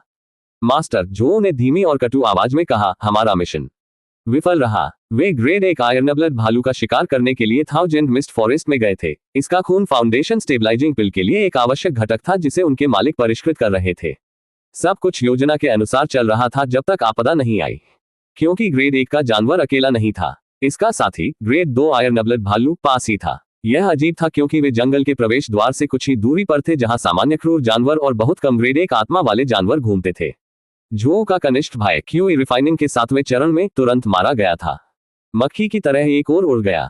जो ने खुद जानवर के साथ 3 हताश चालों का आदान प्रदान किया था, लेकिन उसे पीछे धकेल दिया गया और उसे हरा दिया गया। वह लड़ना चाहता था, गुस्से से उसका खून खौल उठा, लेकिन उसकी भयभीत कनिष्ठ बहनों पर एक नजर ने उसे वापस खींच लिया था। वह उन्हें भी मरने नहीं दे सकता था, तो वे भाग गए, और भागते समय उन्होंने उसे देख लिया था। रहस्यमय वरिष्ठ। एक आदमी को उन्होंने एक नश्वर व्यक्ति समझ लिया था, जब तक कि उसने ग्रेड 2 आयरनब्लड भालू को अपनी मुट्ठी और एक अतुलनीय शक्ति के साथ मिट्टी में कुचल नहीं दिया था। यहां तक कि उनके स्वामी एक गोल्डन कोर बुजुर्ग को भी ऐसे जानवर को वश में करने के लिए तकनीकों की आवश्यकता हो सकती है। लेकिन ये सीनियर, उसने कोई हथियार भी नहीं निकाला था। जो ने उस व्यक्ति का चेहरा याद दिलाते हुए गहराई से प्रणाम किया था। इतनी ताकत, इतनी लापरवाही से छिपी हुई। एक वरिष्ठ विशेषज्ञ भेष बदलकर दुनिया भर में घूम रहा है। जब उसने रिपोर्ट करना समाप्त किया तो उसका मास्टर बहुत देर तक चुप रहा, उसकी आंखें विचार से तेज थीं। अंत में उन्होंने जो को गिरे हुए शिष्य के शरीर को वापस लाने के लिए अगली सुबह अपने साथ जाने का आदेश दिया। तारांकन तारांकन तारांकन। और अब यहाँ जो शहर के गेट के बाहर खड़ा था, उसी वरिष्ठ को घूर रहा था। उसका हृदय उत्साह और राहत दोनों से उमड़ पड़ा। उसने आदरपूर्वक अपनी मुट्ठियां पकड़ ली और झुक गया। वरिष्ठ, ये सचमुच भाग्य है कि हम दोबारा मिले। उसके बगल में सफेद दाढ़ी वाले बुजुर्ग ने अपनी आंखें सिकोड़ ली और लियाम का इतनी तीव्रता से अध्ययन किया कि हवा भारी हो गई। लियाम अपनी ओर से केवल मुस्कुराया, फिलहाल कुछ नहीं कहा। अध्याय 110 ब्लैकस्टोन सिटी। लियाम जो और बुजुर्ग व्यक्ति के सामने खड़ा था, उसकी चील जैसी तेज आंखें उनके भावों में हर सूक्ष्म बदलाव को पकड़ रही थी। जो को यात्रा से थोड़ी घबराहट हो रही थी और नीले लिबादे में बुजुर्ग ने तीखी निगाहों से खुद को आगे बढ़ाया और उसकी लंबी सफेद दाढ़ी हवा में हल्की हल्की हिल रही थी। वरिष्ठ। जो ने जल्दी से अपनी मुट्ठियां पकड़कर और नीचे झुकते हुए कहा। उसकी आवाज सम्मान और राहत के मिश्रण से कांप रही थी। यह मेरे गुरु हैं, 9 हेवंस थाउजेंड ब्लेड संप्रदाय के एल्डर हान। गुरु, ये वह विशेषज्ञ है जिसके बारे में मैंने आपको बताया था, जिसने हमें आयरनब्लड भालू से बचाया था। लियाम ने हल्का सा सिर हिलाया और मुस्कुरा दी। एक पल के लिए उसने उन्हें एक बना बनाया नाम देने पर विचार किया, कुछ ऐसा जो उनकी दुनिया के साथ घुल मिल जाए। एक मनगढ़ंत पहचान से इस समाज में बिना ध्यान दिए घूमना आसान हो सकता है, लेकिन उन्होंने इस विचार को उतनी ही जल्दी खारिज कर दिया। छुपे क्यों, दिखावा क्यों, गलत नाम से कुछ नहीं बदलेगा। उसकी आभा, उसकी विचित्रता, उसका अस्तित्व ही उसे पहले से ही अलग कर देता था। ताकत द्वारा शासित दुनिया में मुखौटे कोई मायने नहीं रखते। पावर ने किया। तो वह सीधा हो गया, उसका स्वर शांत लेकिन स्थिर था। मेरा नाम लियाम स्कॉट है। जो और एल्डर हान दोनों ने आश्चर्य से अपनी आंखें झपकाईं। नाम उनके कानों के लिए अलग था, ध्वनि में कठोर, उनकी दुनिया के कृषकों के बहने वाले अक्षरों जैसा कुछ भी नहीं। दिल की धड़कन के लिए उनके बीच सन्नाटा पसर गया। तब एल्डर हान मुस्कुराए, उनकी आंखें सिकुड़ गईं जैसे कि इस अजीब विवरण को दूर कर दिया गया हो। लियाम स्कॉट, उसने शब्दों को सावधानी से अपनी जीभ पर घुमाते हुए दोहराया। एक अजीब नाम है, लेकिन आप जैसे अनोखे नाम के लिए उपयुक्त है। जो फिर से झुका, उसका सम्मान बढ़ गया। लियाम ने अपना सिर हिलाते हुए हल्के से मुस्कुराया। मैंने कुछ भी असाधारण नहीं किया। मैं बस इतना बदकिस्मत था कि उस जानवर का सामना कर सका, और इतना भाग्यशाली भी था कि बच गया, और कुछ नहीं। जो और एल्डर हान ने एक दूसरे पर नजरें डाली। उनके लिए उनके शब्द विनम्रता की पराकाष्ठा थे। ग्रेड 2 आयरनब्लड बियर को हराने को महज किस्मत मानकर खारिज कर दिया जाए, या तो वह अपनी ताकत का प्रदर्शन करने के लिए बहुत विनम्र था, या उसकी असली ताकत इतनी जबरदस्त थी कि ऐसी लड़ाई का उसके लिए कोई मतलब नहीं था। एल्डर हान ने अपना सिर झुका लिया। फिर भी आपने मेरे शिष्यों की जान बचाई, भले ही परोक्ष रूप से। इसके लिए मैं आपका आभारी हूं। मुझे आशा है कि एक दिन मैं इस उपकार का बदला चुका सकूंगा। लियाम ने इसे लापरवाही से टाल दिया, लेकिन उसकी मुस्कान बनी रही। हमारे बीच कोई कर्ज नहीं है, ये सिर्फ परिस्थिति थी। जो तब आगे बढ़ा, उसका लहजा नर्म था, लगभग सतर्क। वरिष्ठ, मेरी स्पष्टता को क्षमा करें, लेकिन क्या आप शायद शहर में भी प्रवेश कर रहे हैं? यदि हाँ, तो क्या आपको सहायता की आवश्यकता है? उसकी आंखें थोड़ी देर के लिए लियाम की पोशाक पर टिक गईं। उससे लियाम के कपड़े सादे और विदेशी लग रहे थे। उसकी चिकनी काली पतलून, उसके अजीब दिखने वाले जूते और उसकी फिट शर्ट अन्य किसानों के लहराते लबादों से बिल्कुल अलग दिख रही थी। और फिर उसके चेहरे पर कलाकृति थी, गियर ग्लास। जो को इससे कोई आध्यात्मिक उतार चढ़ाव महसूस नहीं हुआ, फिर भी उसे यकीन था कि यह सामान्य नहीं था। एक वरिष्ठ विशेषज्ञ बिना उद्देश्य के कुछ नहीं पहनेगा। लियाम ने मुस्कुराहट दबाते हुए अपना सिर थोड़ा झुका लिया। उन्हें इस सवाल की उम्मीद थी। हाँ, उसने सरलता से कहा। मैं प्रवेश के लिए कतार में इंतजार कर रहा था। सच तो यह है कि उसने किसी शहर की कल्पना ही नहीं की थी। उसने सोचा कि वह एक साधारण गांव से गुजरेगा, शायद ज्यादा से ज्यादा झोपड़ियों का एक समूह। फिर भी यहाँ विशाल पत्थर की दीवारें और जीवन से भरपूर एक द्वार खड़ा था। शायद पिछली रात की लड़की अतिशयोक्ति कर रही थी, या शायद इस दुनिया में एक गांव भी पृथ्वी के शहरों से बौना हो गया। जो ने तेजी से सिर हिलाया, उसके चेहरे पर राहत झलक रही थी। तो कृपया हमारा अनुसरण करें। आपको गेट शुल्क के बारे में चिंता करने की आवश्यकता नहीं होगी। मैं इसे संभाल लूंगा। लियाम ने अपना सिर थोड़ा सा झुकाया। मेरा धन्यवाद। समूह एक साथ आगे बढ़ा। कतार में इंतजार कर रहे लोगों की उत्सुकता भरी निगाहें उस पर पड़ी। हल्के कवच पहने और अपनी कमर पर तलवारें लटकाए गार्डों ने प्रत्येक प्रवेशकर्ता की सावधानीपूर्वक जांच की। कुछ लोग, ज्यादातर व्यापारी, सोने के सिक्कों में भुगतान करते थे, अन्य लोग तांबे से, लेकिन सभी को एक मोहरदार लकड़ी का बैज खरीदना आवश्यक था। जब उनकी बारी आई, जो आगे बढ़े। उसने अपनी थैली में हाथ डाला और गार्ड प्रभारी को 5 तांबे के सिक्के दिए। गार्ड ने भुगतान स्वीकार करते हुए संक्षेप में सिर हिलाया। एक अन्य गार्ड ने एक लकड़ी का बैज निकाला और उसमें एक गर्म लोहे की सील दबा दी, जिससे एक स्पष्ट छाप निकल गई। जो ने इसे इकट्ठा किया और घुमाया और दोनों हाथों से लियाम को पेश किया। यहाँ, वरिष्ठ, आपका बैज। लियाम ने फीकी मुस्कान के साथ इसे स्वीकार कर लिया। उसकी उंगलियों के नीचे लकड़ी गर्म थी, ताजी सील से जले हुए रेशों की हल्की गंध उठ रही थी। उसने बैज को अपनी जेब पर और डायमेंशनल स्पेस में डाल दिया और अपना सिर झुका लिया। धन्यवाद, जो। इसके साथ ही समूह फाटकों से होकर गुजर गया, और फिर लियाम अपनी राह पर रुक गया। उसके सामने की दुनिया एक पेंटिंग की तरह जीवंत हो उठी। शहर जीवंत था। उसने पृथ्वी पर जो कुछ भी देखा था उससे कहीं अधिक जीवंत। हर दिशा में चिकने पत्थरों से बनी सड़कें इतनी चौड़ी थी कि कारवां साथ साथ चल सके। लकड़ी और पत्थर की इमारतें ऊंची उठती थीं, उनकी खपरेल वाली छतें लटकती हुई लालटेनों से सजी होती थीं जो हवा में धीरे धीरे हिलती थीं।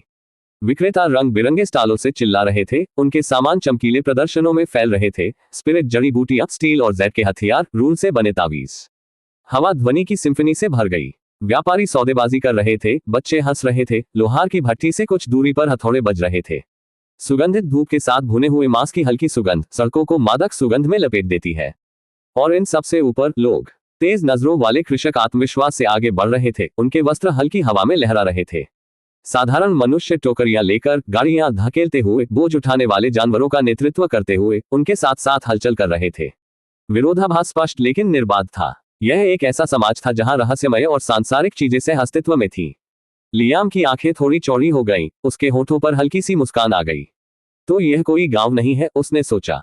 यह एक शहर है, एक सच्चा खेती शहर। जो ने उसकी प्रतिक्रिया देखी और जानबूझकर मुस्कुराया। सीनियर, ये ब्लैकस्टोन सिटी है महान संप्रदाय की राजधानियों की तुलना में मामूली, लेकिन फिर भी एक संपन्न जगह। एल्डर हान ने लियाम को एक लंबी नजर से देखा, फिर जो की ओर मुड़े। हमारे लौटने का समय हो गया है। गिरे हुए शिष्य को ठीक से आराम देना चाहिए। जो ने सिर हिलाया, फिर वह वापस लियाम की ओर मुड़ा। उसकी अभिव्यक्ति गंभीर थी। वरिष्ठ, आगे का रास्ता असुविधाजनक हो सकता है। कृपया इन सिक्कों को यात्रा निधि के रूप में स्वीकार करें। यह एक छोटा सा टोकन है, लेकिन मुझे आशा है कि यह आपको परेशानी से बचाएगा। उसने एक छोटी सी थैली बढ़ाई। उसकी डोरियां बड़े करीने से बंधी हुई थी। लियाम ने पलकें झपकाई, थोड़ा सतर्क हो गया। जो के हाथ में थैली के वजन से उसे पता चल गया कि अंदर अच्छी रकम है। वह जो की आंखों में ईमानदारी और एल्डर हान की शांत सहमति में देख सकता था। वे दया के कारण नहीं, बल्कि सम्मान के कारण पेशकश कर रहे थे। दिल की धड़कन के बाद लियाम ने आगे बढ़कर इसे स्वीकार कर लिया। धन्यवाद, उन्होंने गर्मजोशी से कहा। मैं इसका अच्छा उपयोग करूंगा। मुझे उम्मीद है कि हम दोबारा मिलेंगे। एल्डर हान मंद मंद मुस्कुराए। यदि आपको कभी भी सहायता की आवश्यकता हो तो 9 हेवंस थाउजेंड ब्लेड्स संप्रदाय में आए। हम आपका स्वागत करेंगे। लियाम ने अपना सिर झुका लिया। मैं याद रखूंगा कि समूह ने विदाई में मुठ्ठियां पकड़ ली और फिर जो और उसके मालिक शहर की और अपने संप्रदाय की शाखा की संपत्ति की ओर बढ़े। लियाम ने एक पल के लिए उन्हें जाते देखा, मन ही मन मुस्कुराया। मुझे लगता है शुरुआत खराब नहीं है। वह मुड़ा और व्यस्त सड़कों में से एक पर लक्ष्यहीन ढंग से चलना शुरू कर दिया, जिससे उसकी चील की आंखें हर विवरण को देख रही थीं। बच्चे हाथ में चिपचिपी मिठाइयां लेकर पैरों के बीच दौड़ रहे थे। एक व्यापारी ने अपने तावीजों की प्रभावशीलता के बारे में चिल्लाकर दावा किया कि उन्हें 7वें स्वर्ग मंडप के एक बुजुर्ग का आशीर्वाद प्राप्त है। कृषकों के एक जोड़े ने एक स्पिरिट जड़ी बूटी की कीमत पर गर्मागर्म बहस की। जहां भी उसने देखा, वहां जीवन, ऊर्जा और अवसर था। और जैसे ही वह एक कोने में मुड़ा, उसने एक 2 मंजिला इमारत देखी, जिसमें लकड़ी के पैनल लगे हुए थे। उसकी छत पर लाल लालटेन लटक रही थी और एक नक्काशीदार साइनबोर्ड था जिस पर मोटे सुनहरे अक्षरों में लिखा था, द एज और क्रेन रेस्तरां। इसकी खुली खिड़कियों से आने वाली हवा में मसालेदार मांस और सुगंधित शोरबा की अचूक सुगंध आ रही थी। हंसी और बातचीत अंदर से छलक रही थी, बर्तनों की खड़खड़ाहट और वीणा की झनकार के साथ मिलकर। लियाम के होठों पर मुस्कान आ गई। उत्तम। उसने अपनी कमर पर सिक्कों की थैली को ठीक किया, धक्का देकर दरवाजा खोला और रेस्तरां में प्रवेश किया।